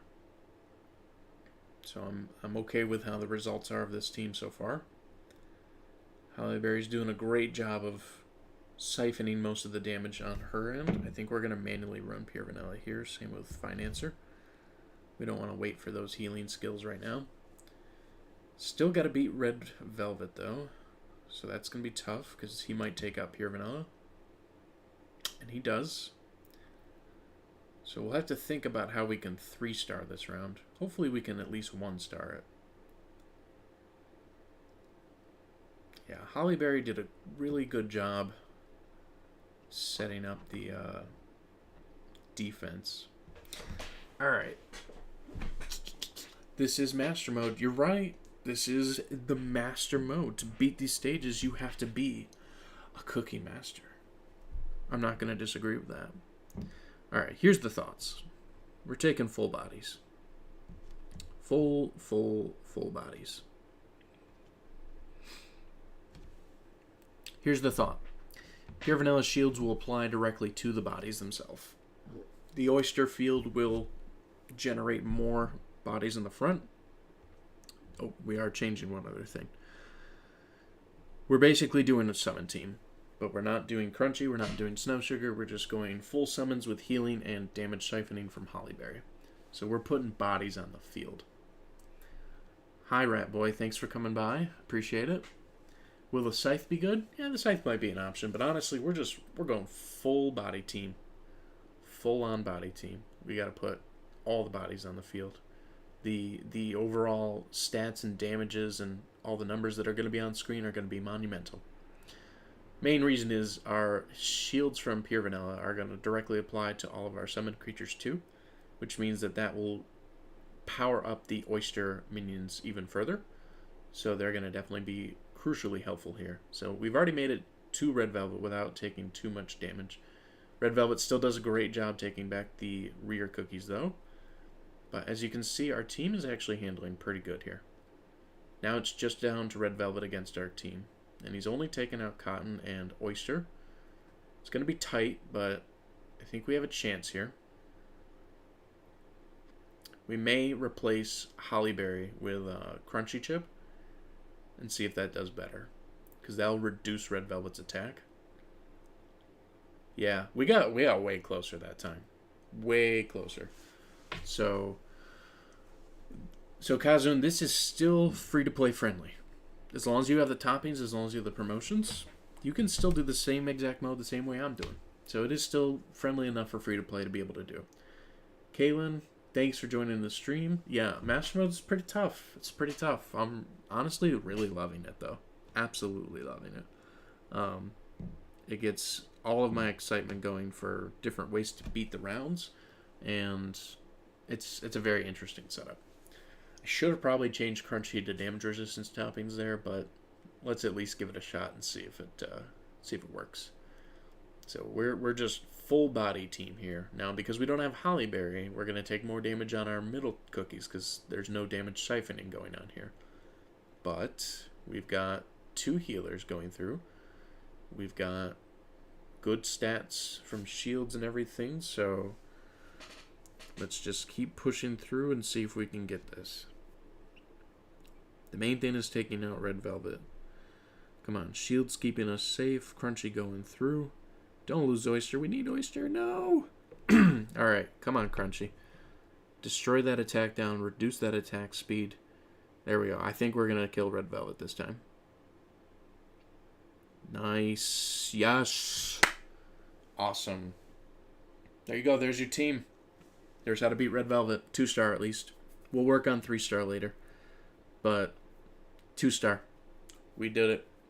We needed bodies. We needed a bunch of damage. We needed bodies.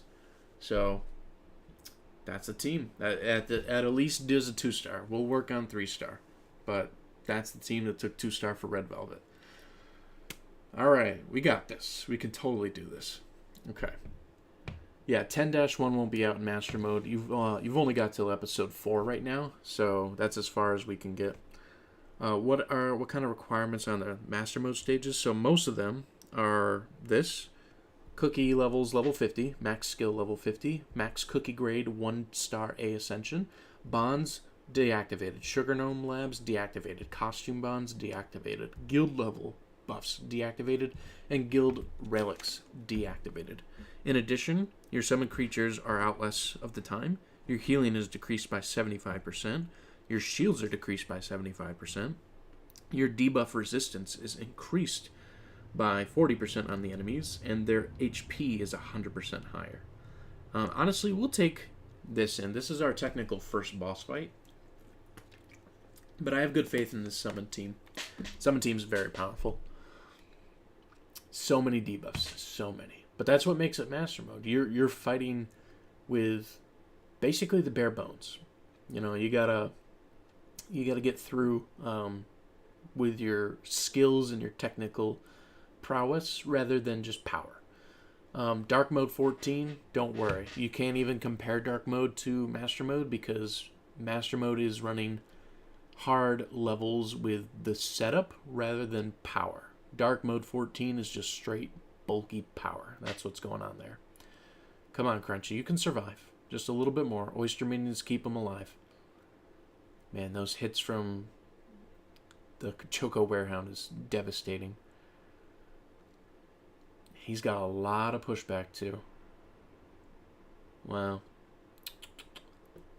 Alright, so our summon team did not take out Choco Werehound very well. That's okay. Maybe the stuns are going to happen from our main team, but... oh, we'll find out. Don't worry, I will do as many videos as need be to help you guys get through all the stages of Master Mode. I mean, look, you're watching me suffer right here live. Like, I'll do it. I'll figure it out. Alright, here we go. Let's go to Team 1. But instead of Team 1 with Financer here, we got a lot of pushback from that Choco Werehound. So let's put Hollyberry in for this one. I don't think Freeze is going to work here. Honestly, I don't even think Bodies from Oyster is going to work here too. So let's go with a Curse. Let's use Affogato. Make sure that we're cursing the enemy. I think even instead of damage resistance, we're going critical setup on Clotted and attack setup on Seafarer. So we're outscaling their power. But let's see if the skill sets take care of this. Alright, let's see what we got. Affogato's Curse should hopefully help a lot against the Choco Werehound, but we'll see. We're relying on Cotton Cookie to keep Hollyberry alive, because Hollyberry, we're hoping, siphons all of the damage from the waves. Coco might work here, but it's not stuns, it's knockback. So yes, Coco helps against knockback, but it's not immunities. But it's something we can try. No, I have DC. I don't think DC specifically is going to survive well against certain points here. The injury debuff is good, and the other debuffs are pretty good too. But yeah, look at that. That curse is doing great. Absolutely great. Alright, so now we're getting stunned. And now the knockback happens. Yeah, look at that. This team is taking the cake here. We might lose Hollyberry, but we still have a feather. Yep. Yeah, so we're battling through this boss. Feather finally activates on our Hollyberry. We've got it more than halfway down. Honestly, it's just getting that curse on. Every time that curse goes on, we're doing good. But the stuns are insane here. Oh, we're not going to 3-star, though. We've lost Seafarer. Hopefully we can still beat it. It might still be tight. Affogato's doing a great job, though. Really coming in clutch. Okay. Yeah, we've lost Clotted. We might take this. It's gonna be super close. that poison from Affogato. Alright, so we beat the round. We beat the round, but Clotted and Seafarer did not survive. So we can either put Coco in for one of those two, or we can put Monocle in over one of the other treasures to potentially 3-star the round. But we have beat episode 1. Master Mode episode 1 is finished. We've beaten it. So, before we move to episode 2, because we will get there, we're going to come back and we're going to do some other coverage. We're going to cover some of the other settings, some of the other game modes and stuff. We're going to look at it. But the fact that we beat episode 1, we at least beat it, we did it. We were able to do it. So that's good. Let's go ahead and go down to our magic laboratory. I'm going to cover this real quick. So as you can see here, 2 hours for 5 radiant shards. So down here, the radiant shards, this tells you how many you have. That's not how many you're going to produce, it's how many you have. The radiant shards times X, that's how many you'll create or craft, and it tells you how long it's going to take. So, if you use the purity crystals, that's how you can create most of these items. So those are going to be the things you want to farm to create more. We already know that we're pretty low on vampires magic candy material, so we'll probably be crafting that next. I was hoping to really just craft through a bunch of radiant shards specifically, but seeing as the magic candies did take quite a lot of material, it looks like I'm going to have to push in and craft into those to get those maxed out first before I can focus more on radiant shards. So that's okay. But the big reason I am focusing on the radiant shards is because of this. I'm trying to get this leveled up as high as possible, because as you can see at the higher levels, it becomes very expensive on the radiant shards. Very, very expensive. But it helps out in a lot of ways, in a lot of game progress. So I 100% recommend getting your statue leveled up as quick as you can. Let's go to our event collection. So we've collected these, and you get these purity crystals for the amount of missions you clear. 500 radiant shards, I like that. I will collect those after. We are, for the sake of hopefully collecting more materials, we are going to do a little bit more gacha on the oyster side to see if we can at least 1-star ascend oyster. Because if we do that, we'll have a lot better chance in the body count battles. And we're close. We're almost 5-star. So we really just need 2 more full oysters. Even if it's a pity one, that's all we need, and we should be able to get there, but we'll see. Yes, there is an event for the master mode, so that way if you get through, you can have some extra rewards as well. Yeah, I didn't complete master mode episode 1 because we didn't 3-star every single mission. We beat episode 1. We didn't complete it, though. So we will have to go back and 3-star specific stages, but we have a better idea now. Better idea. So let's see if we can get this pity oyster at the very least. And then we will push forward and try to see if we can get the 1-star ascending as well. Yeah, the crystals that you get on Master Mode, that's super nice that they give that. The fact that you get 3k crystals from just getting that first point done, that was really nice. Like, here's a free 10-star summon. Oh, I love that we got Radiant Shards there. That's awesome. Okay, we are getting closer to the Pity Oyster. We only need 2 more. And then we will be able to 5-star her. I don't know if we have enough materials to 1-star ascend, though. Kazoon, we'll be doing arena teams next. We'll be doing arena teams right after the Oyster Gacha. I was planning to go right over to the PvP side of things, because I want to test out how powerful these ascensions are and what we're going to be fighting up against. Yes, I did get the mileage compensation. I just haven't used it yet. Not specifically. Alright, so we got the guaranteed oyster. Thoughts on Financer so far? I think she's pretty awesome so far. Granted, I only used her in Master Mode, so we'll take her over to PvP in a minute. Once we finish this up, we just wanted to see how she did in Master Mode, and she did pretty good. I understand, Kazoon. I'll be setting up this recording later for you guys to all watch if you want to. But in addition, I will be going through with singular videos on all of these features and details, so that way you have help understanding them later as well. You don't know which cookies to use your mileage on?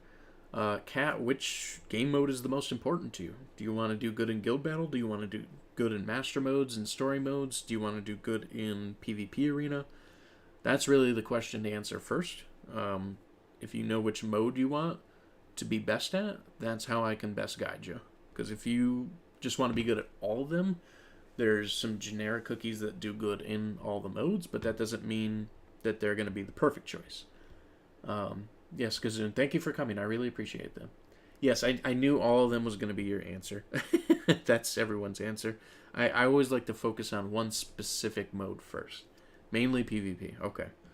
So with mainly PvP, you're going to allow a lot of damage, a lot of good setup. Summoner team's really powerful right now, so I can definitely recommend that. But let's see what teams we can procure in PvP momentarily, and see if any teams specifically stand out. Because maybe you'll see a specific team that does really well. Because we're going to test the T-Knight team. We're going to test Summon team. Parfait's a great cookie. Parfait is a great cookie. Debuff resistance, healing, powerful for sure. Definitely one that I love as far as the healing goes. Yeah, treasure tickets. If you don't have treasure tickets and max treasures, that's a good thing to use mileage on too. Treasures make more impact on every game mode than cookies specifically do. Because if you have max treasures, you're raising the power level of every single cookie that you have. So there's no harm in using treasure tickets if you're getting close to maxing specific treasures. Rat Boy, thanks for stopping by. I wish you best luck on your pulls and all of your gacha. We're almost done with the oyster pulls here, and then we're going to move straight over to the PvP section. Alright, awesome. We got her up there, but we did not get her to 5-star, so she will not be able to push up just yet. That's okay. Let's move to player versus player. So if we use any of our current teams, let's just do that to start. Let's use our current teams. This is one of our current setups. So this is our summoner team. We have Cotton 2-star ascended. We have Pumpkin Pie 1-star ascended. So we have them higher. And our Frost Queen is a 4-star now. Now, this is one option.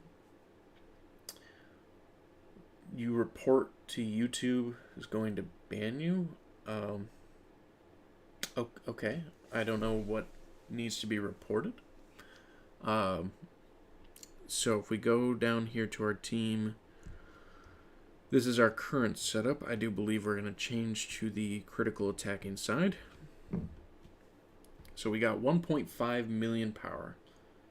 Kazoon, thank you so much. I really appreciate it. So let's take this team in. Let's see what we fight. So this is likely the two mids like Sea Fairy and Frost Queen, but their treasures are low level, so there's no reason we can't take this. Someone's being a troll. Got it. Well, that's too bad. Alright, so the new Ascensions are definitely giving us a powerful upper hand. Okay, it was not Sea Fairy and Frost Queen. It was actually Sorbet and Pumpkin Pie. Yeah, our team annihilated them. Okay, so yeah, we did some pretty powerful damage. Pumpkin did some really good damage. Cotton did some really good ones too. And our Cotton well overhealed against their Cotton. So, not sure if necessarily that's the Ascension making that difference. Could just be our treasures and our toppings. Could be. But we did nearly double the amount of healing compared to their Cotton. So that worked out pretty well. Let's try out some other teams, though. We're not going to stick on one team. Here's the team I wanted to try. But I wanted to use Financer here instead of Dark Cacao. And I'll give you the reasoning of why I thought about this team. We still need to do the Magic Candy on Espresso. So why don't we go do that real quick to give the full amount of power. Okay, so we got to Epic 1. Oh, the sad thing is this takes the Soul Essence 2. Good thing is you can get it in many different spots. Looks like that's where we're using our mileage. Yeah, so you can use mileage for cookies that you haven't 5-starred. You cannot use them for soul cores, just so you guys know ahead of time. The rare Soul Essence, I'm sure we're going to need that at a point. But honestly, we're just going to spend all that mileage on that essence because we need that to ascend more of our cookies, and we need that to upgrade these magic candies. So that's where I'm specifically spending my mileage, because that's just the spot where we're going to be able to use that Soul Essence the best. So that's how I spent my 130k mileage. And I'll probably get more mileage from the summons later that I do, but for now, that's how we're doing it. We spend it on Soul Essence so that we can not only upgrade the magic candies, but that we can upgrade our cookies too. So as you can see, we just need more ingredients for us to be able to push further into the magic candy for Espresso, but we at least have a 6-star. And can any of our other cookies ascend further? I do not believe they can. So 1.7 million power. And that is running attack on Financer, critical on Clotted, critical on Espresso, cooldown on Oyster, and attack on Vampire. So let's attack somebody and see what we can do. We're 600,000 power higher than this team. Let's give it a shot. But they've got a T-Knight, so it might be an interesting setup. They have a Sorbet too, so that might help take out our Financer. Alright, so our interruptions from Espresso worked out very well. Vampire dealing a huge amount of damage to that rear. That bleeding getting critical effects on. Alright, we lost Financer. We're probably about to lose Espresso, but our team's holding out pretty well. Yeah, we took out that T-Knight team like it was nothing. They've only got Dark Cacao left, and then their Insignia is going to activate. We did lose Espresso, but we don't really have great toppings on Vampire or Espresso at the moment, so I'm not necessarily surprised. Report me for not completing Master Mode. I do apologize. I'm going to go back to Master Mode, David. I am. But we want to make sure everyone gets a chance to see all the game modes, just because, you know, that's the whole point of the live stream, is to give everyone a chance to see all the potential of the new update. Doesn't mean we won't get back to it. We'll definitely get back to it.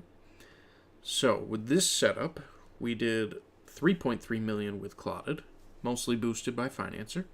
Espresso did 3 million as well. Wonderful damage from Espresso. This is definitely giving me hints that Espresso is going to be much more viable. So if you've built Espresso before, or if you have not, definitely give it a shot. Crosshair, do guild battle with Vampire. Yes, we will test out just a few more PvP teams, then we'll cycle over to guild battle to see how well Vampire does and what different effects come from Vampire as well. Next, we're going to type out a scam team. But with the scam team, we're going to specifically use Espresso instead of Caramel Arrow. Yeah, that's what we're going to do. So we are going to run as big of critical damage as we can. And let's just pick a random team. Alright, that's a meta team too, so I'm interested to see how this works. Get the stuns, get the charm on, get the damage from our 2 rears with Clotted and Espresso. Alright, so this is not... No, that did not handle up against their team at all. Let's analyze why. Their Wildberry just said no. Absolute big no. Understandable. Healing done. Pretty good from Pomegranate, not much from their herb. That's okay. So, yeah, that team just could not handle against a Wildberry team, which is fine. Now we're going to try a T-Knight team.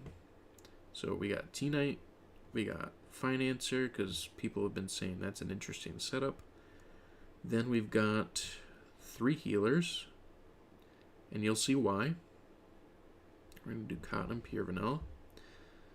We're going to do the Insignia, the Scroll, and the Flamingo Tube. And our setup here is purely geared towards just keeping the 2 fronts alive. So let's see how it works out. So we got high level HP bodies, protections to T-Knight from Financer, high HP on Financer and T-Knight because of the Flamingo Tube, healing coming from our 3 rear cookies. Even though they die, that's going to pump up T-Knight to make him stronger, so that's okay for the moment. Alright, so all of our healers are gone at this point. Now it's just straight up these 2 surviving as long as they can. And we got more shields and more healing going.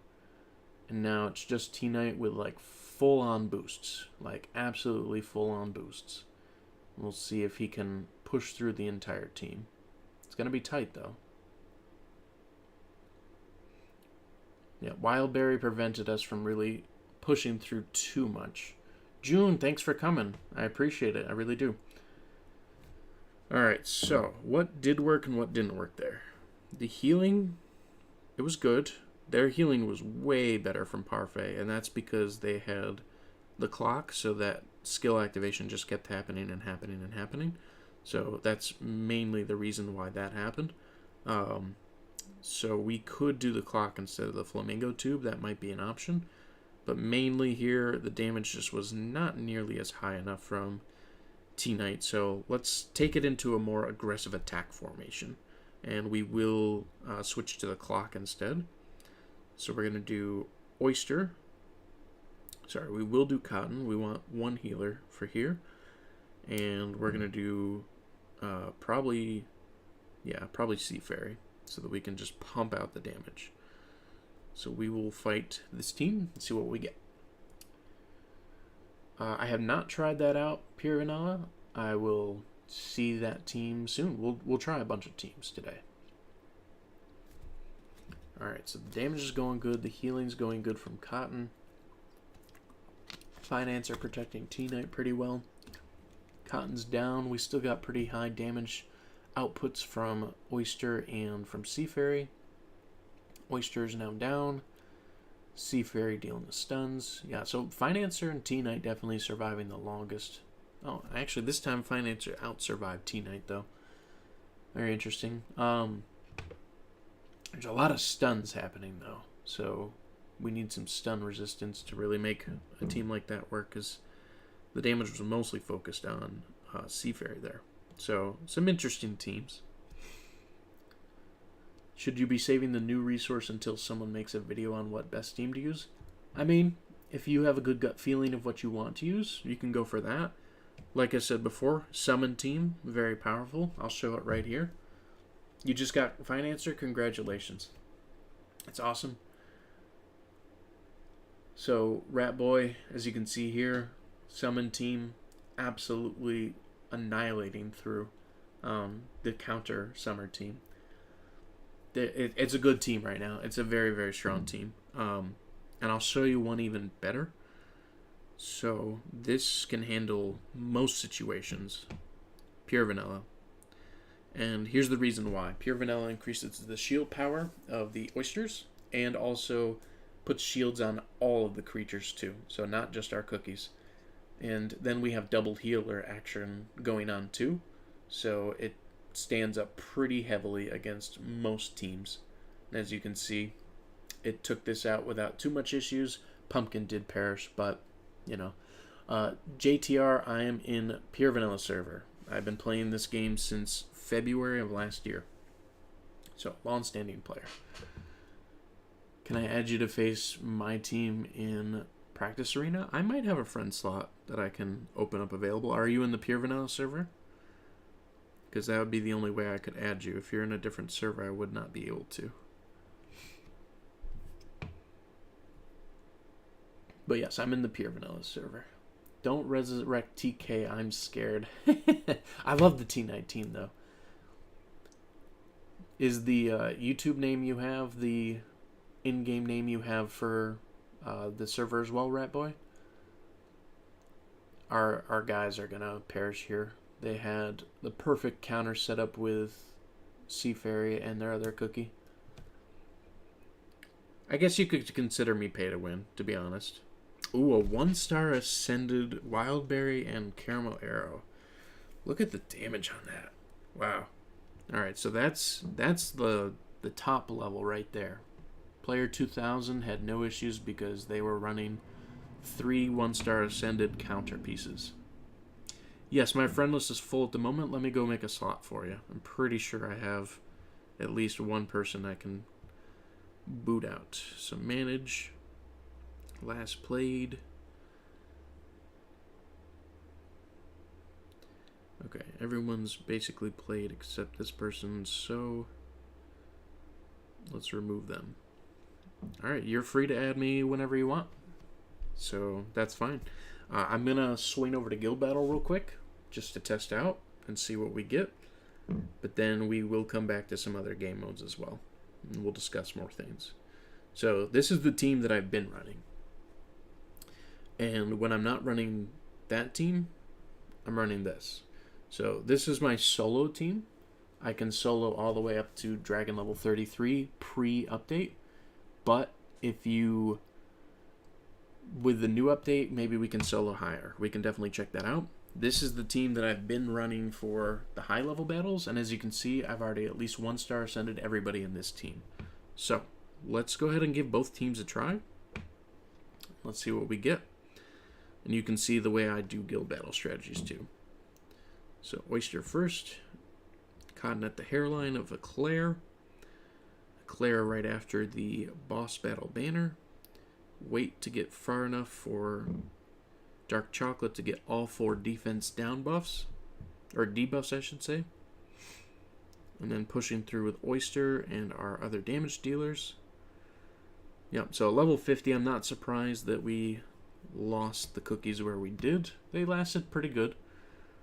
15 million damage though. 4 million from Crunchy, 3 million from Eclair, 3.8 million from Oyster, and 3.4 from Cotton. So pretty healthy. Pretty healthy though. I think I have 2,000 torches right now that I can use. I was waiting for the update to actually use them, but yes, I'm in one of the top 100 guilds. A lot of hard work and effort here. So, let's see. Yeah, this team I think is going to push through even further. Let's just double check our toppings. Okay, so we have 1.5 million power. This setup, we run Cotton first specifically. At the hairline of Eclair, we soft cast Cotton so that we have control of our abilities. And then we let it run. Oh yeah, the damage is going to be monstrous on this one.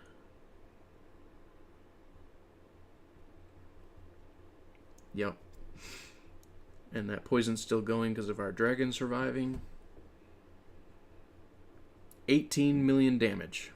7.7 from Mushroom Cookie, 4.3 from Affogato. So, massive, massive power from the poison users. It can be higher though. You got to think we're not even at that point of the highest levels. Yes, we are doing Vampire Cookie right now. We're changing out to see what changes with it. So, we know that Mushroom should be able to do the most damage. So we're going to try a Vampire first for Affogato. Still a high point power team. And here's how we're going to try and run it. So we're going to do Cotton at the hairline. Get a Claire cast and then Mushroom. And then at the 2-second mark, that's when we do Vampire. And now hopefully everything is a critical hit from the bleeding that's happening on the dragon. We don't know for sure, but it'll be interesting to find out. And we get that free revive from Vampire as well, so that worked really well. Oh, the damage was insane there. 20.9 million. Wow, that's awesome. 9.2 million from Vampire Cookie. Absolute king legend of Guild Battle, without doubt. And still 7 million from Mushroom Cookie. So we'll test Affogato real quick instead of Mushroom, but look at that. I mean, like, insane damage. Almost 10 million from Vampire himself. And the toppings on Vampire aren't even that great. Like, I could get better toppings on Vampire. So, yeah, he is 100% back to king level status of Guild Battle, without doubt. Without a doubt at all.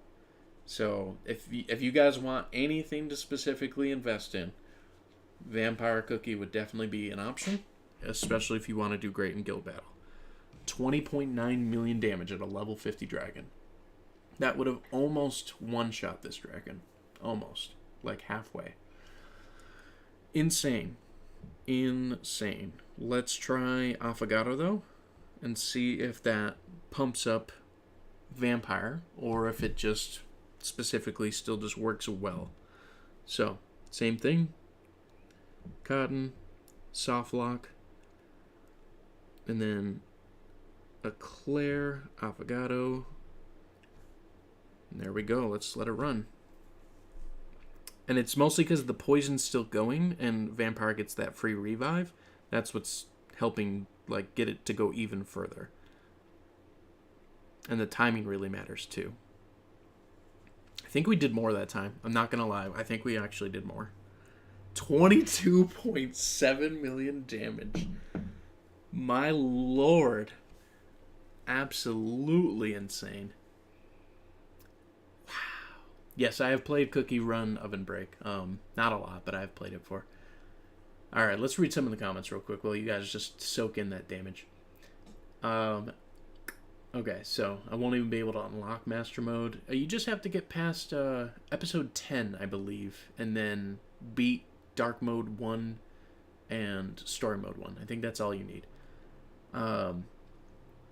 22 million damage. That still blows my mind. Wow. And we don't even have a level 30 Magic Candy on Vampire at the moment, so we can take that even higher. Like, absolutely even higher.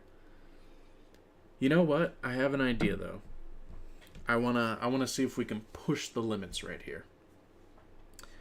Let's go ahead and do Mushroom and Affogato instead of Eclair. Even though we love those boosts from Eclair, let's just give it a shot. And so the timing is this. We'll set up the poison. We'll get the defense down, and then we'll get it going. Alright, let's see if we can deal a lot of damage with this setup. Okay, damage is going good for the moment. Skills are activating. I don't think this is going to deal as much damage. Maybe at the end, we'll see. Yeah, we get that free revive. It did pretty good. It did pretty good. I don't know if it did better. Yeah, 20 million. So Claire was better because everyone else went further down. So Mushroom does a really great job, but Eclair was pretty important there. So I think that this will be the full-on setup to get the most amount of damage. And let's see if we can upgrade this even more. We need more of those resources. Okay.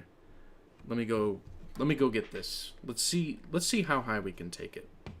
You're just going to have to bear with me for a second. We're going to try and take this pretty high. Okay, I know it's payment processing. Sorry that it force rotates the screen. I know that's probably jarring. Okay, we'll just start with those two. So we'll get enough to get at least some more upgrades done. So level 12. We did not make level 13. That's okay. It just takes our coins. Alright, let's look at what's going to happen at level 14. Vampiric Bite plus 0.5%. Vampiric Bite damage to others, 0.3. Bite targets, 0.6.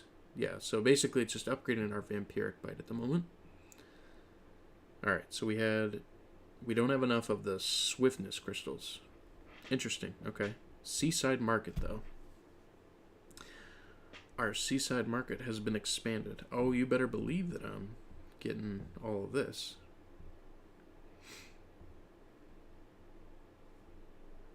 Okay, that wasn't enough to get the magic candy up, though. Oh, but we get it from balloons now, too. That's good to know. So we have a potential to get either the purity crystals or the swiftness crystals or the strength crystals or the arcane crystals from here as well. Alright, so here's what we're going to do. We're going to just speed through a couple balloons and see if that will give us what we need.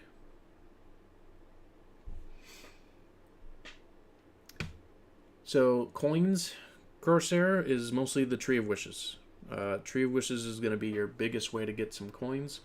You can grind through a whole bunch of levels and that will help too, but honestly, Tree of Wishes is really just the best spot. Why are there so many crystals when there's only 3 cookies with candies? I think this is more of like a longevity kind of thing, Rat Boy. So, for the sake of being able to kind of send it out so that it takes a while to kind of upgrade all the cookies to give a more fair playing field to some of the other players. So, we got you added. We got that done. We're going to look at Vampire's Magic Cookie again. Okay, we just don't have enough of the Swiftness Crystals and the Rare Soul Essence to bring him up even further, so we're going to have to wait on that. I don't think we can ascend anyone else further at the moment from our main Guild Boss team, but let's go back to Guild Boss and try and see just how far we can take it. One more time. Yeah, Fig would be pretty cool to have a magic candy for. Hopefully next update. Alright. Timing always matters. And then a Claire. Okay. Let's see what we get. I might have messed up the timing there. It's very precise timing. But let's see. Yep, everyone perished. We get that free revive. Oh, we did huge damage there. 25.4 million. Wow. Absolutely insane. 13 million from Vampire alone. Alright. We're going to kick this up to the next level. I hope you're ready. We're gonna get Vampire even better toppings. Even better. Let's go ahead and remove these. We're going to pull it up even higher than we did before. So, Raspberry, attack and attack speed. Alright, we can't take any of theirs, but we can definitely take here. Well, no, we want higher attack. Okay, so we'll take that. And then we will do the highest attack toppings. We're going to take from Mango. And Mango. And then we want some attack speed. So here. And here. So that should be higher damage and higher attack speed. And as you can see, 421,000 power. Nearly 500,000 just on his own. Thank you, Rat Boy. I really appreciate it. Alright, so let's see if we just upgraded what we did or if we downgraded it. We might have to reassemble those toppings that we just had again, but that's okay. Alright. Claire Affogato. Setup, go. Yeah, at first it's just like a little bit of damage, and then when you look after the damage just starts flying downwards between the poison and between vampire cookie skills and everything. Alright, we probably downgraded him a little bit there. Yeah, we did. Alright. So, thankfully I have this video I can go back to. I can just put those same toppings on that we had. So, I'm not going to worry about that right now. But, vampire cookie. Powerful. Super powerful for guild boss. 100% recommend it. Yeah, it's going to be tough. Topping pieces is hard, but now you can craft them at the magic shop. You can go to the magic shop and you can craft topping pieces. It will take, let's see, 2 hours for each 4 topping pieces that you craft, and it takes materials to do it too. But, regardless, we got to 25 million damage on a level 50 dragon. That's impressive. So, yeah, it's that's awesome. We can definitely experiment with that more. Alright, we are going to go ahead and I'm going to leave it up to a vote for you guys. Do you want to see Cookie Alliance? Because we should be able to get through Wave 60 now. Do you want to see Tower of Sweet Chaos? Do you want to see some more PvP battles? Or do you want to see some of the level 12 bounties that are going on? Which aren't really that hard, but it's an option if you guys want to see it. So, June, your question is, what do you want to make in the Magic Lab? I personally want to make Radiant Shards, but that's just because I want to get that statue level super high. So, that's what I'm crafting, but I'm going to honestly go craft some of the Soul Essence first. Alright, a lot of people are voting Alliance, so we're jumping into Alliance. Let's look at our teams. Alright, so I'll show you what team I have personally set up, and we'll see if it just goes further just because of the Ascensions. So, Team 1, Pure Vanilla, Cotton, Claire, Wildberry, Dark Cacao, Scythe, Scroll, Watch. Toppings, high damage resistance from Wildberry, high critical from Cacao with good damage resistance, good damage resistance on a Claire with high attack, not critical for... Oh, no, wait. Yes, no. The reason I was running critical on Cotton was because critical damage is increased right now because of the specific buffs. And so that's why I was running critical on Cotton. And then high damage resistance with good cooldown on Pure Vanilla. Team 2, this is just for a specific wave, which is wave 44. So we'll go through with that wave too. This team, I believe I used at wave 56. This can also be used on the wave for wave 44, and same with this one. But we're really just going to see how far our main team can get, because with all the Ascensions, they should be able to handle pretty nicely. Alright, let's get that Golden Tea-Knight skin, shall we? And let's just blast through the waves. So, because of how many cookies I have at 5-star, because of the guild buffs, I get to wave blast all the way past wave 7. So, we get to wave 8 with our blast mode, and then we go through. And as you can see here, charge cookies, higher critical chance, and the crit damage overall is increased. So that's why we're running a more critical focused setup with the Scythe, because we're just about full crit damage here. I don't know about crit Cotton being OP, but it's just, it makes more sense in this specific mode and with the specific buffs that are going on, because crit damage is increased and charge cookies get a higher crit bonus, like a higher crit percent too. So as you can see, our team's just absolutely melting every single wave without any problems. Those Ascensions are definitely paying off so far. Wave 16, that's a very knockback heavy stage, so you'll probably need Coco there. Maybe Monocle too. Wave 17, you can use the Paper Charm to delete some of the specific buffs that these enemies have because of the curse that happens on them. Affogato helps against that too. So wave 18, we've got shielded enemies. That's why Dark Cacao's there. You can also use Twizzly though. There's a lot of shielded waves. That's why Cacao is really helpful though, because as soon as you take out the shields, they're basically super weak.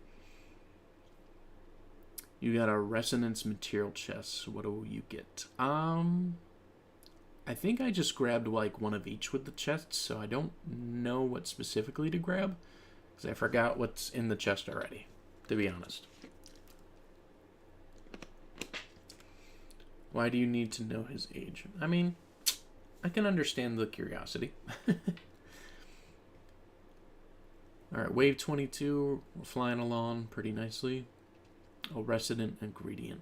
Oh, okay. You mean like vampires ingredient, yams ingredient, or espressos? Honestly, it's really hard for me to give a specific lean in there other than vampire because guild battle. But if you really want to do some other stuff, espresso's already doing really good, and we're gonna try out yam as well. So we'll see which ones lean the strongest. But obviously, you saw how powerful vampire cookie is. Like, truly tremendous power. Truly. Yeah, I already put magic candies on espresso and vampire. I just need to get the magic candy for yam going too. But we could do that right after alliance mode. Let's see how far we can get. Yeah, vampires was my choice for my resonant ingredients first because I was already in the mindset of him being really good for guild battle anyway, and I was right. So I'm happy about that. Best toppings on Financer. Financer does damage resistance and high health pools because of being a defense. So you can try a defensive setup, but if you saw in the earlier battles, Ben, you might have not been here, but if you were, we were running full attack on Financer and having no issues with Financer surviving. So you can run full almonds if you want some like massive amounts of survivability for Financer, but the damage really isn't coming from Financer herself. She's really utilitarian. So probably it's going to be either cooldown or searing. That's at least my two general thoughts to start. But we can look at some other options too. There might be some other potentials. Alright, so we're starting to take some damage at wave 31. So we got 30 waves, no problem. No problem in that. Let's see how far we get before we start taking too much damage. Because I know the hard wave is 44. That's like a hard gated wave. Do I think Financer will be meta epic? Yeah, probably. I wouldn't see why not. She has some very interesting skill sets and very interesting abilities. So I'm sure we could probably find ways to break her. But we'll see. You have the most important question. Should I use all the resources I used in Gacha? Oof. I mean, everything you upgrade helps your progress within the game, so do you want to save? Do you want to wait for specific cookies? Or do you want to just power up what you got now? Because that's kind of the question. So it's a hard question. Hard question. But it's one you got to ask yourself. Alright. Wave 37, still having no issues. Wave 38, still lighting through. We do have our T-Knight team that we can take in the later stages too. But we're still handling pretty well here. Nothing too much to be concerned about at the moment.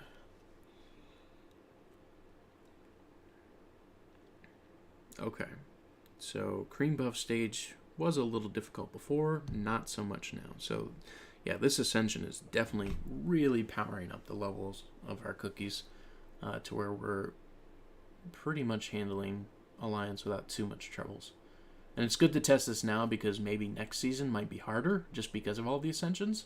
So it's good that we're trying this now. This wave I almost lost my main team on before. Now they're too strong for it to matter. And we'll get heals over the next two waves. Honestly, I think we're going to just... Well, no, I think we'll take Team 3 to the next wave. And then we'll go back to main team. Just the poison here and everything that's happening is really powerful. So this wave's a little bit of a pain in the butt. And that's why Red Velvet's there to just deal as much damage as possible. Alright. Now we move back to main team. Please don't lose. No, we lost Cacao. Alright. This main team, or this stage is still super difficult. Probably should have led with the speed team instead. So now we got to get through without our main team anymore. So that's pretty tough. We'll probably have to reattempt this stage at a later point using the speed team on wave 44. Because that's the wave that's a killer wave. Truly, truly a killer wave. But we should still be able to make it pretty far. Because we've got our own poison team now. And we also have a T-Knight team that can try and go as long as it can try to go. Plus vampires in this team, so hopefully it will deal some really good damage to bosses. And maybe we can even put vampire in for one of our others, just to get those crit bonuses really going. Who knows? I think we're going to switch to our T-Knight team here to get this healing wave destroyed. Alright, Espresso, I'm relying completely on you at this point for damage. Yep, good boss team. Alright, we got enough cookies left for T-Knight to keep rolling off of. It's probably going to be Clotted that survives, though. Yep, unsurprising. And I think we'll switch to Team 2. So we made some mistakes in this run. That's okay. You got Oyster first pull. Nice. Made some mistakes in this run for sure, so we could have done much better. I've gotten all the way up to wave 53 before this update, so we just goofed up, to be honest. So that's the whole reason why we didn't go higher in this round than we could have, but that's okay. It's a learning lesson, and we know what to do different next time. But yeah, wave 44 was really the wave that crushes most of the teams if you don't have it done right. So I should have honestly done the speed team there and gotten through that. Maybe even slowed down the gameplay to micromanage it more. But we did do pretty good. Pretty good. Not higher than our regular score. We got 4 million that time. Our high score is 4.7. So as you can see, I've definitely gone further. But yeah, the bonds are really helpful for every single cookie. So there's no reason that would be a bad investment, because you're upgrading every cookie when you're upgrading the bonds. It might not be huge, but it's going to help. Definitely going to help. I'm just going to donate these relics real quick in case anything gets upgraded and pumps up our team any bit more. Alright, so we know that we can take on Alliance. We know that we can definitely get further. Okay, next question is, do we go to Cookie Odyssey Chapter 3? Or do we go to one of the other modes? We still don't know who these mysterious shadows are that we're trying to take the soul gems from episode 1. 2 different shadows. Okay. Yeah, so here's episode 3.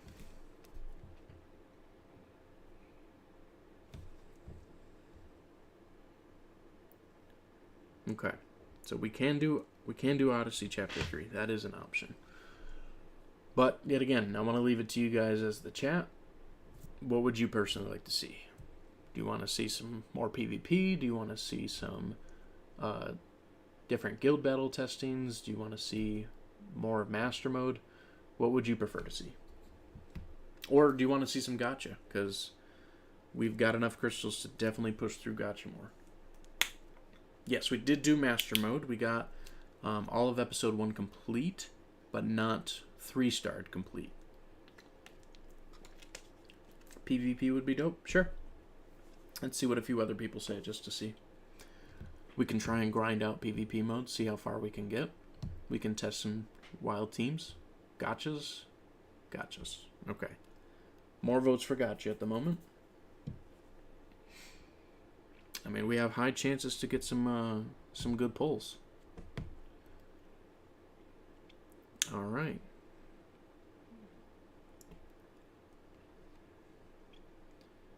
Let's go through. All right, so we got enough for our 10-time summon, and it's a good pull to start. And the good thing is now with gachas, with some of the cookies that we have max ascended, we'll be able to get the soul essence that will help us upgrade our other cookies. You finally upgraded a meta team, got to Master 2, but won't be able to hold it. Hey, congrats for even getting there. That's awesome. Just keep trying. Okay, so we're getting rare essence from the higher level cookies, we're getting common soul essence from the common cookies, so that's good. That means that'll be easier to acquire, so I'm happy about that. Werewolf, good. We'll get that more ascended. And we got night cookie, awesome.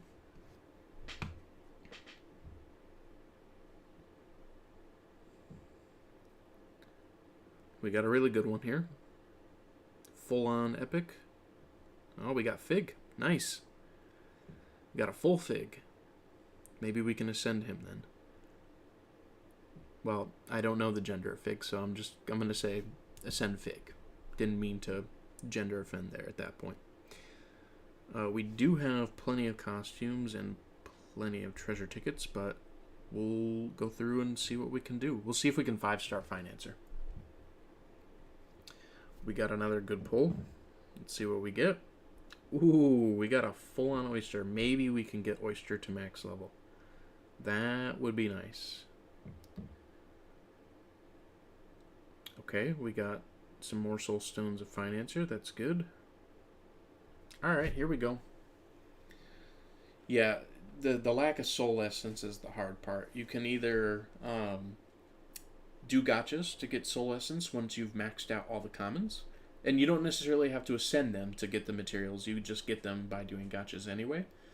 But if you do that, that's one way to get it. You can grind the materials out in master mode, or you can go into the magic laboratory and do that too. So there's a couple different options. Yeah, I started with the pity on Oyster 2, so I understand what you're saying. Oh, did we get another Frost Queen? We got another Frost Queen. Holy moly. That's 2 Frost Queens in a day. Can I get that with Sea Fairy, though, please? I would love to 5-star my Sea Fairy. Nice. So we're 80 soul stones away from 5-star Sea Fairy. I can't wait to send a legendary. That's going to be something for sure. Got to get them to 5-star first and then get a full 20 soul stones after that, though. So that's going to be tough. And I can't even imagine ascending the Ancients. Like, it'll be great when it happens, but I feel like it's going to take time for sure. Wild pull, though. What a wild pull. Alright. So we are close to getting Financer to 5-star, so that's awesome. Another good pull here. You beat 11-30. Congratulations. That's awesome. Jaquas, just give it time. I'm sure that the pulls will come in your favor. I normally have really bad pulls, so maybe I just have some really good luck today. Ooh, we should definitely be getting a good one off this one. You got Sea Fairy on a single pull? That's insane. The gacha is really tough. It is tough. It is probably the main core element of the game, but it is tough sometimes. For sure. Definitely for sure. Alright, there's Financer. So we should be getting very close to a full-on Financer now. Alright. Nice. Yeah, we're super close on Financer now. Are we going to get anyone else epic? Not in that pull. That's okay. Hey, you know what? There we go. Another custard pull. Yes, I'm trying to manifest all the luck I can for you guys. I want you guys to have the exact same amount of luck I am, if not even better. I really, really, really hopefully can get enough luck manifested for all of you. Truly. Alright, we got avocado. We got another soulstone. That's good. There we go. Soulstone for a cacao. I'll take that. I'll definitely take that. Alright, yeah, that should be us maxing Financer at this point. So I'm okay with that.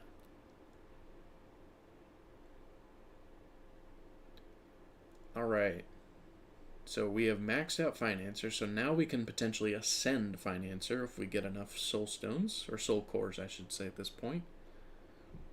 So that's awesome. Yep, that was a pretty good pull. Ooh, that was unexpected. 2 full epics at that point. So yeah, now we're going to be able to ascend Financer, because that's we're approached into soul core territory. A Frost Queen Soulstone too. We'd love to see it. another Financer, so getting higher along the lines of Ascending Financer. We might be able to just like max ascend Financer to 5-star. Like, sorry, 10-star.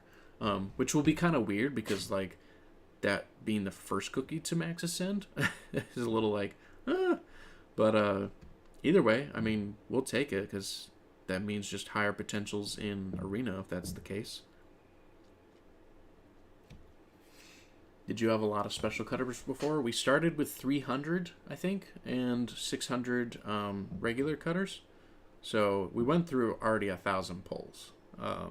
So we're probably well into the 1,300 pull range by the end of using a lot of these gems, potentially.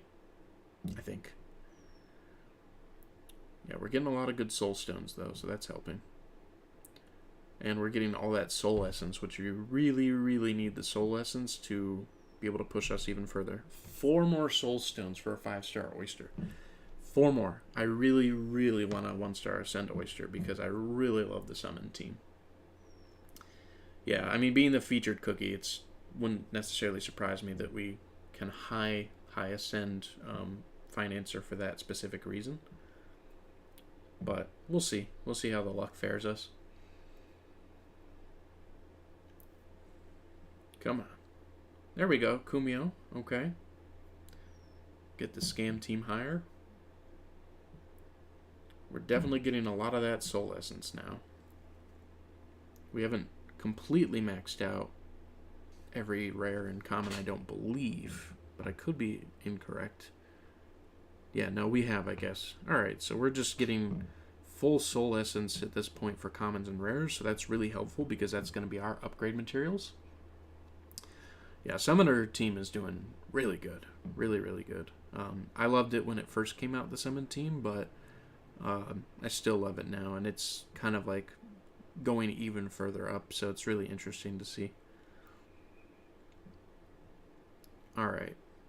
We are getting good pulls. Hopefully we can get just a couple more soul stones for Oyster, though. And we'll see how much soul essence we have that we can upgrade some more cookies and ascend some more cookies after this is done. Hopefully Vampire to 2-star ascension. That would be truly awesome. But we'll see if we're that lucky. Okay. Running low on the luck train on these gacha pulls. Oh, there we go. Right as I say it. Gacha is a pain simulator. Yeah, I won't disagree with that. You hope for the best, plan for the worst. Alright, let's see what we get. Have you gotten the magic candy? Yes, I need to go upgrade Yam's magic candy. But we have, I think, a level 14 magic candy for Vampire. And we have a level 6 for Espresso. Alright, we got a full-on Kumio. Nice. We got more pumpkin pie stones. I'm loving the essence. I'll take all the essence. I'm okay with that. Helps us upgrade. Let's keep going. Has the luck completely dried up? Probably, but let's see. 3 wizards in a row. Man, rough. Alright, here's a custard one. Yeah, Vampire Candy is definitely what I would probably recommend first, just because insane stuff. Level 10 Espresso Candy gives a 1.5 second stun. Awesome. More stuns. Sounds like Cocoa is going to be really important for all these stun metas that are going to be happening. Yeah, there's a lot of things to upgrade and a lot of things to think about. That's why we wanted to live stream today. I want to make sure we covered as much content as possible because there's just so much to do today. Absolutely so much to do. And I'm not complaining, but I want to make sure you guys have a full bandwidth to see everything that's come out and to see what's really going to be capable. And as you can already see, PvP is getting absolutely crazy from people that are already ascending as it is.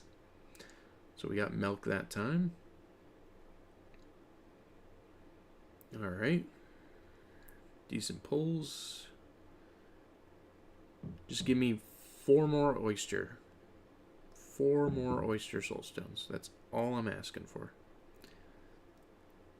An ancient would be nice too, but I can understand why I wouldn't necessarily be getting that. Definitely a lot of soul essence. Alright, there's almond. We got an ancient soulstone, so that's good. There we go. We got a full on cotton. Nice. So one more full cotton pull, we can 3-star ascend her, because I think she's a 2-star right now. So that's going to be really, really, really helpful and really powerful. Yeah, Coco will probably come back into the meta. The more stuns that are happening, the more Coco's going to be viable. It will depend on the setup, but I can see like Financer and Coco being a really good pairing. Depending. Maybe like with a Remedy treasure. Alright, we're going to stop at 50,000 crystals. Just so I can save it for any other potential uses. But we're definitely getting Financer really, really, really high up there. So, you can see a powerful upgraded Financer. And we'll see how far that takes us in certain game modes. Because we've gotten her quite a few amount of times now. Alright, so we're gonna cut the gotcha there. Let's see how far we get Financer upgraded. So let's promote it first. And we can ascend. I think we can max ascend Financer. Which, if that's the case, that's crazy. Yeah, I'm pretty sure we're max ascending her. I don't know if we'll have the materials. We'll see, but this is going to be interesting to see the power increase from that. 300,000. Okay, it takes the epic materials later. So, good to know and good to keep in mind. We need 3 more of these. The metal shop. Alright. We need 3. We need enough metals to buy that. So, it looks like we're going over to PvP mode to get more of those metals to completely max out Financer. So, to PvP we go. Alright. You know what? Let's take Financer instead of Pure Vanilla. Here's the reason why. We're still going to get the heals. We're going to get our highest attacker guarded. And we've got a mega ascended Financer. So, whew, let's run it. Let's see what we got. Yeah, let's see if it's strong enough. So we're gonna hit go. We're not even gonna think about the teams we're fighting. We're just gonna hit go. That's our main plan. The health and attack power should be pretty high on Financer now. The protection is definitely helpful. I think it's applying specifically to Pumpkin Pie at the moment. Yeah, Financer survived. Everyone else is dying, so let's see if she carries the entire battle. I doubt it, but would be pretty interesting. Yeah, no, it didn't work. Okay, so let's look at the stats here. Yeah, so mainly utilitarian. Damage received a lot. Healing done pretty well. Good. It's a good healer for Financer. So don't necessarily expect a huge amount of damage from her. But they couldn't handle against that team. So we won't run her in the summon team. I don't think that she'll be right suited. Actually, we'll run that for that team. But what we will do is we'll run this team. And we will go against some of the other battles. We should definitely beat this team.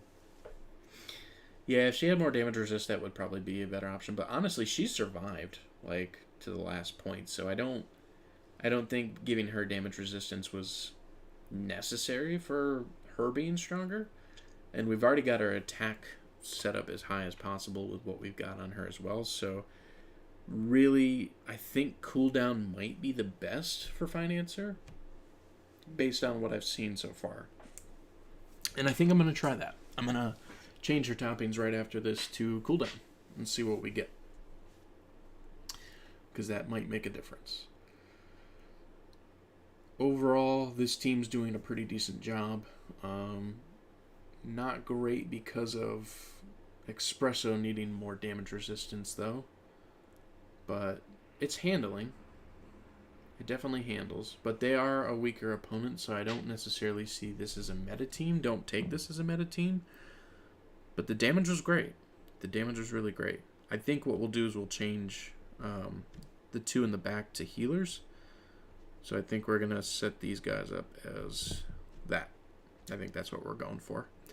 And let's change the toppings on Financer. We'll leave the attack toppings for now, and we'll just we will go ahead and put some damage resistance on. Then we will put some. I think we'll do some crit resistance, and then we'll also do some attack. Well, actually, let's look at the top topping. Attack speed. Yeah, no, we'll go attack. Amplify buff, which means stronger healing too. So less quote unquote power, but you know, it might work. So let's give it a shot. So we're gonna test against this. We've got double heals. We've got AoE damage in the middle. We've got our front lead, which is protection and healing as well. So we technically have 3 healers. Our feather goes to Espresso, which means we get double interrupt. So that's helpful. Clotted Cream should be surviving here. Yeah, the team's doing okay. It's not perfect. Okay, so Espresso could not keep up with the battle there. But the damage was highest from Espresso too, so that's really because of the feather though. Okay. Alright, with that in mind, I think just for now, we're going to put Espresso to the side. And I think we're going to do Oyster for critical buffing to Clotted Cream and extra bodies on the field. And I think that should take us through pretty well. So let's see what we get. Alright, the bodies in the front taking the damage. Clotted Cream doing higher damage because of the critical buff from Oyster. Financer protecting Clotted Cream. The heals from Pure Vanilla making the Oyster minion stronger and keeping the team alive with the shields. Cotton for the stuns. Feather goes to Oyster, so it was definitely a grinded fight out. Yeah, it's a tough one. I don't know if we'll take it. No, it's going to be too close. So what was on their team? They had shield removal and shields on their own and Wildberry. Alright, so as much as I want to avoid it, looks like we're going to be doing Wildberry here. And we're going to do Dark Cacao here. So this is technically a forefront team. With that in mind, we're doing the monocle. Beefy, tanky, strong. It's got a lot of power, a lot of resistance. We didn't change to cooldowns the first time. That was my mistake. We are going to go back to damage resistance on Clotted. Yeah, so 1.2 million power, but remember, power is not always the benefactor of the team. And this team does have weaker treasures, so we should win this without problem, but let's see. See how it handles. Because we've got one healer and mostly a forefront setup with that monocle being our main healing treasure. Yeah, and we end up taking them out without too much issues. And that should start to win us the medals that we can buy the legendary essence for. Alright, I'm okay with that. Did we get enough in the medal shop? We did. Alright, now we just need to earn enough to do that one more time and we can max ascend Financer Cookie. So, let's battle our way through. Chip away.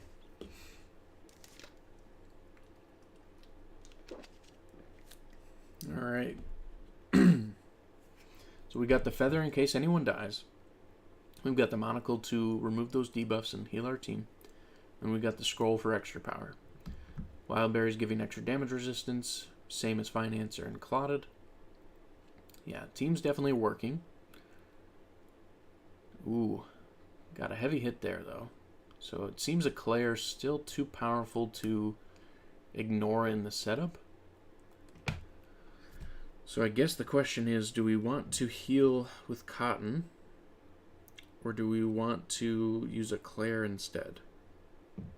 I think we're going to use a Claire because we don't have the clock, so we're not getting healing as fast as possible. So I think we're going to take a damage output setup instead. I think that'll make the difference. It was pretty close, yes. I think a Claire should make the difference here. Buffing up the attack power of all our main guys. That monocle's doing great for...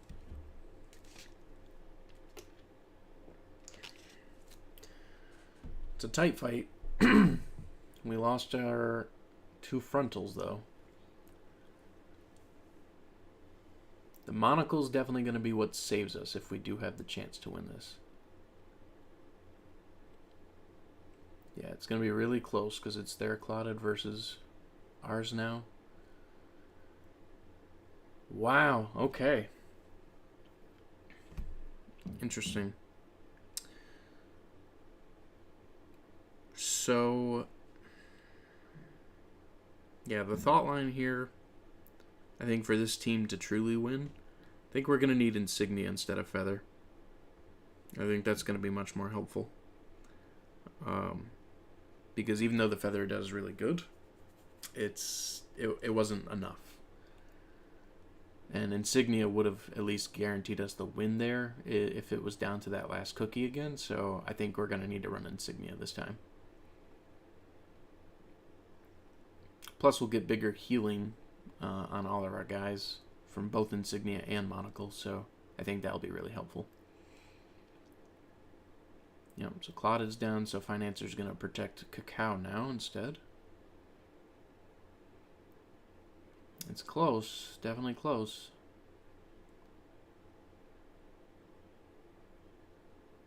Ooh, down to the last points. There we go. Take out Clotted and we got this, I think. There we go. So that was a close battle. That was tough. Let's look at the stats and see here. Finance is really not doing much damage. Surprisingly more than a Claire. I wonder if just because of the way the skill lineup worked, that a Claire didn't have enough chance there. So we may have to do someone like Pumpkin to reduce the healing, because there's a lot of healing in the arena right now. So I think that's what we're going to do. I think we're going to replace and then replace the skill order activation. We are going to use our summon team against their summon team, though, because we'll crush it. We'll absolutely crush it.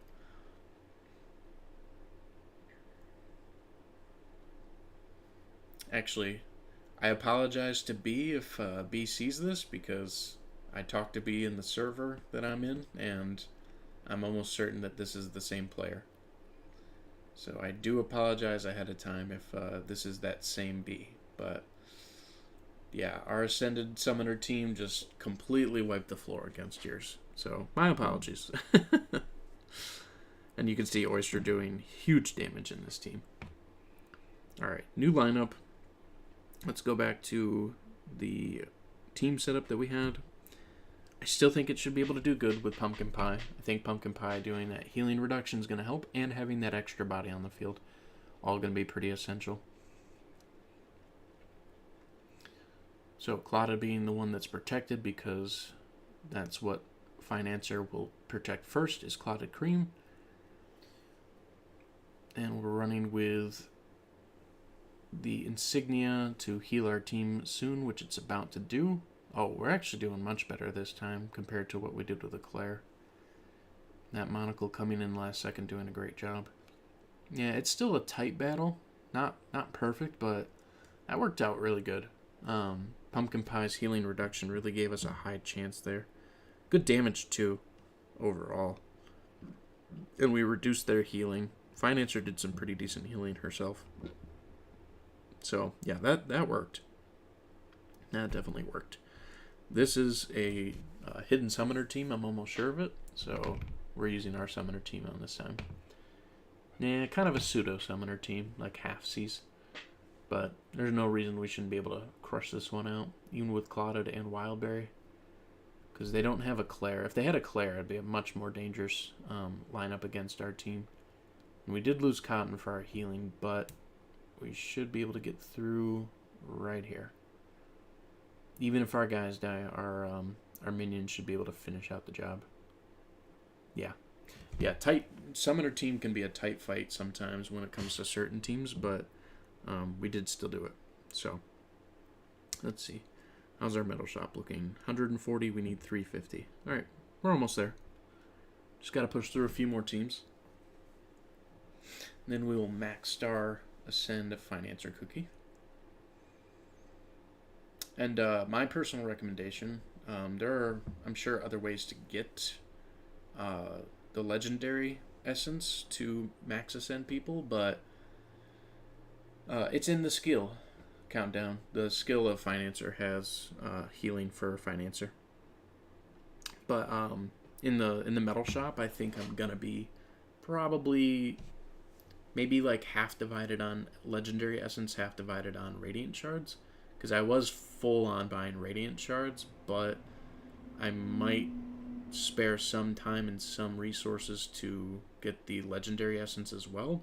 I'm not 100% sure yet. I still have to debate that, but it is a very high likeliness. Alright, so this team, it's good that you guys got this all. This team is a full-on counter team. I wasn't sure if we were going to beat them because of our ascensions, but if you look here, their setup has too much burst and too much protective sense for us to push through with our summoners. So that was a counter team. That's why we didn't beat it, even though we have some ascended cookies. So, just for information for you guys there, why we did not win. Yeah, usually the summoners pull through. It really depends. If you do double healer with pure vanilla, you'll have a much better chance in that sense. But we're going to go ahead and see if we can upgrade some more cookies, because I think that's going to help us push further. Let's see how high we can get certain teams.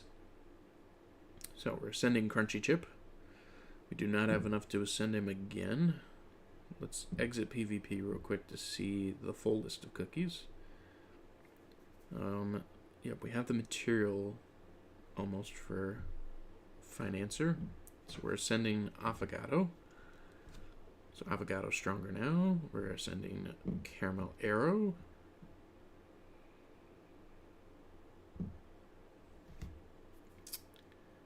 Unfunny Honeybee. Thank you for joining. I appreciate it.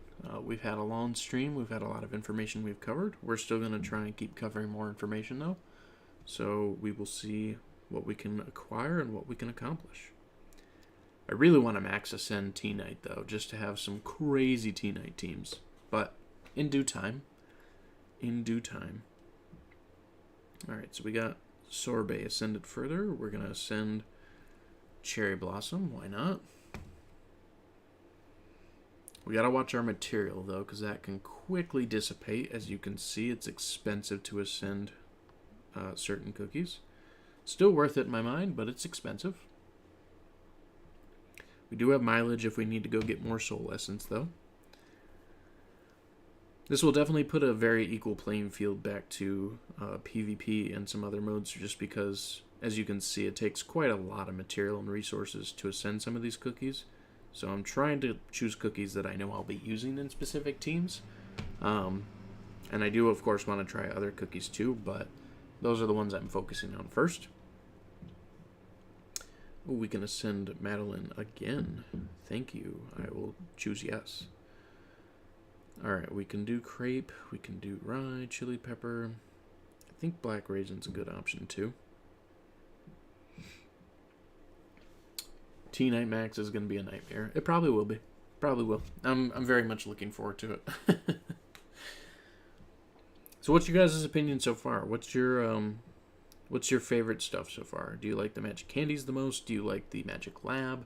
Do you like the Ascensions pushing further into the different modes? Do you like Master Mode even though it's hard? Do you like the way it's set up? Like, I'd love to hear your opinions of what you guys think is, you know, your favorite part of the update so far. I'm loving it all, of course, but, you know, you guys might be different than I am, so I would love to hear your input. You love hate the Master Mode. That's a good way to put it. You love hate it. It's great, but it sucks. I get that. Alright, we'll stop on some of the epics for a moment because we're going to try and ascend. And you can see it takes less resources to ascend the lower level cookies. Or, sorry, lower rarity cookies, I should say. And thankfully it does not take legendary materials to max ascend the lower rarities. So let's get some of these guys popping up. Because I'm going to go make a team that has Devil Cookie and maybe another rare cookie in it. Because I would love to see it. Who's the other one that I would probably want to test? Probably Onion Cookie. Onion Cookie's my mini sea fairy, as I always say. So, definitely Onion Cookie. The free rewards, I mean, why wouldn't that be your favorite thing? Of course. You have more space to decorate? Yeah, I'm definitely going to be decorating. That's something I'm very much looking forward to for sure. Alright, Max Ascend Onion Cookie. Boom. Get up there. Huge damage. You know what? We can't max level. Okay. Maybe at another point. Maybe in like a week or two. We'll think about it. But it's doable. Alright, so we've pumped up our cookies even further. Looks like we have some achievement awards. We do. Nice. So the Ascensions, they brought out achievements completely for them. So that's nice, giving us some crystals. And for Master Mode and Magic Candies. We do need to check Yam because we did not get Yam's Magic Candies leveled up yet. So let's go check his. So we've got at least enough material to get it started. And yeah, let's keep it going. Does the Max Ascend rare cookies have the same stats as an epic cookie? I don't believe so. We can double check, but I don't believe.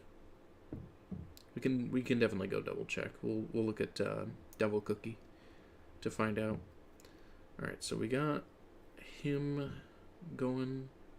Yes, these will be things I look at later. All right, so if we go to Devil Cookie,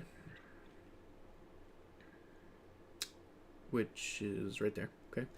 If we look at the base stats, 74,000 health, 27,000 attack, 21,000 defense. And then we go look, he's only level 42 in fairness.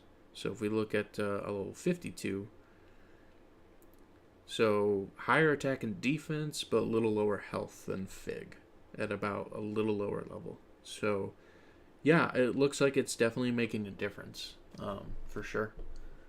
You kind of just wish you could place the production buildings there now. Oh, do you mean the in the landmark spot? That'd be nice, but I mean, I can kind of understand how they're specifically fit to the theme of the base level, regardless of what theme you do say, but it's kind of hard to say. Yes, Fig is a support. Let's go look at someone else. So 44,000 on Twizzly and defense for attack, and 111,000 for health, being a level 59. So little more gap in level there, but at least hopefully a little bit better comparison, and that's a range cookie at that point. Yes, the amount of crystals that are given in Master Mode is pretty awesome. So I'm pretty happy about that. All right, we're gonna try and get the. I think we almost have enough trophies at the PvP mode. Let's see. We're close. For the T-Night team here, I think we'll run this team. This team is a pretty high-powered team, and it's only just gotten better by being ascended upward. So we should be able to push through a decent amount of teams with this setup.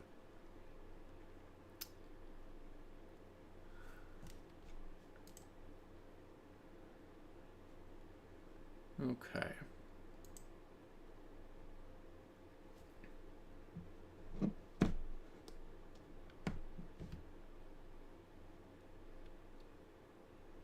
Alright, so it looks like the stream itself is having issues, so we're gonna be cutting it short there. Not sure if it's just my capture card failing or if it's the ability for it to keep going. But either way, thank you so much for coming out.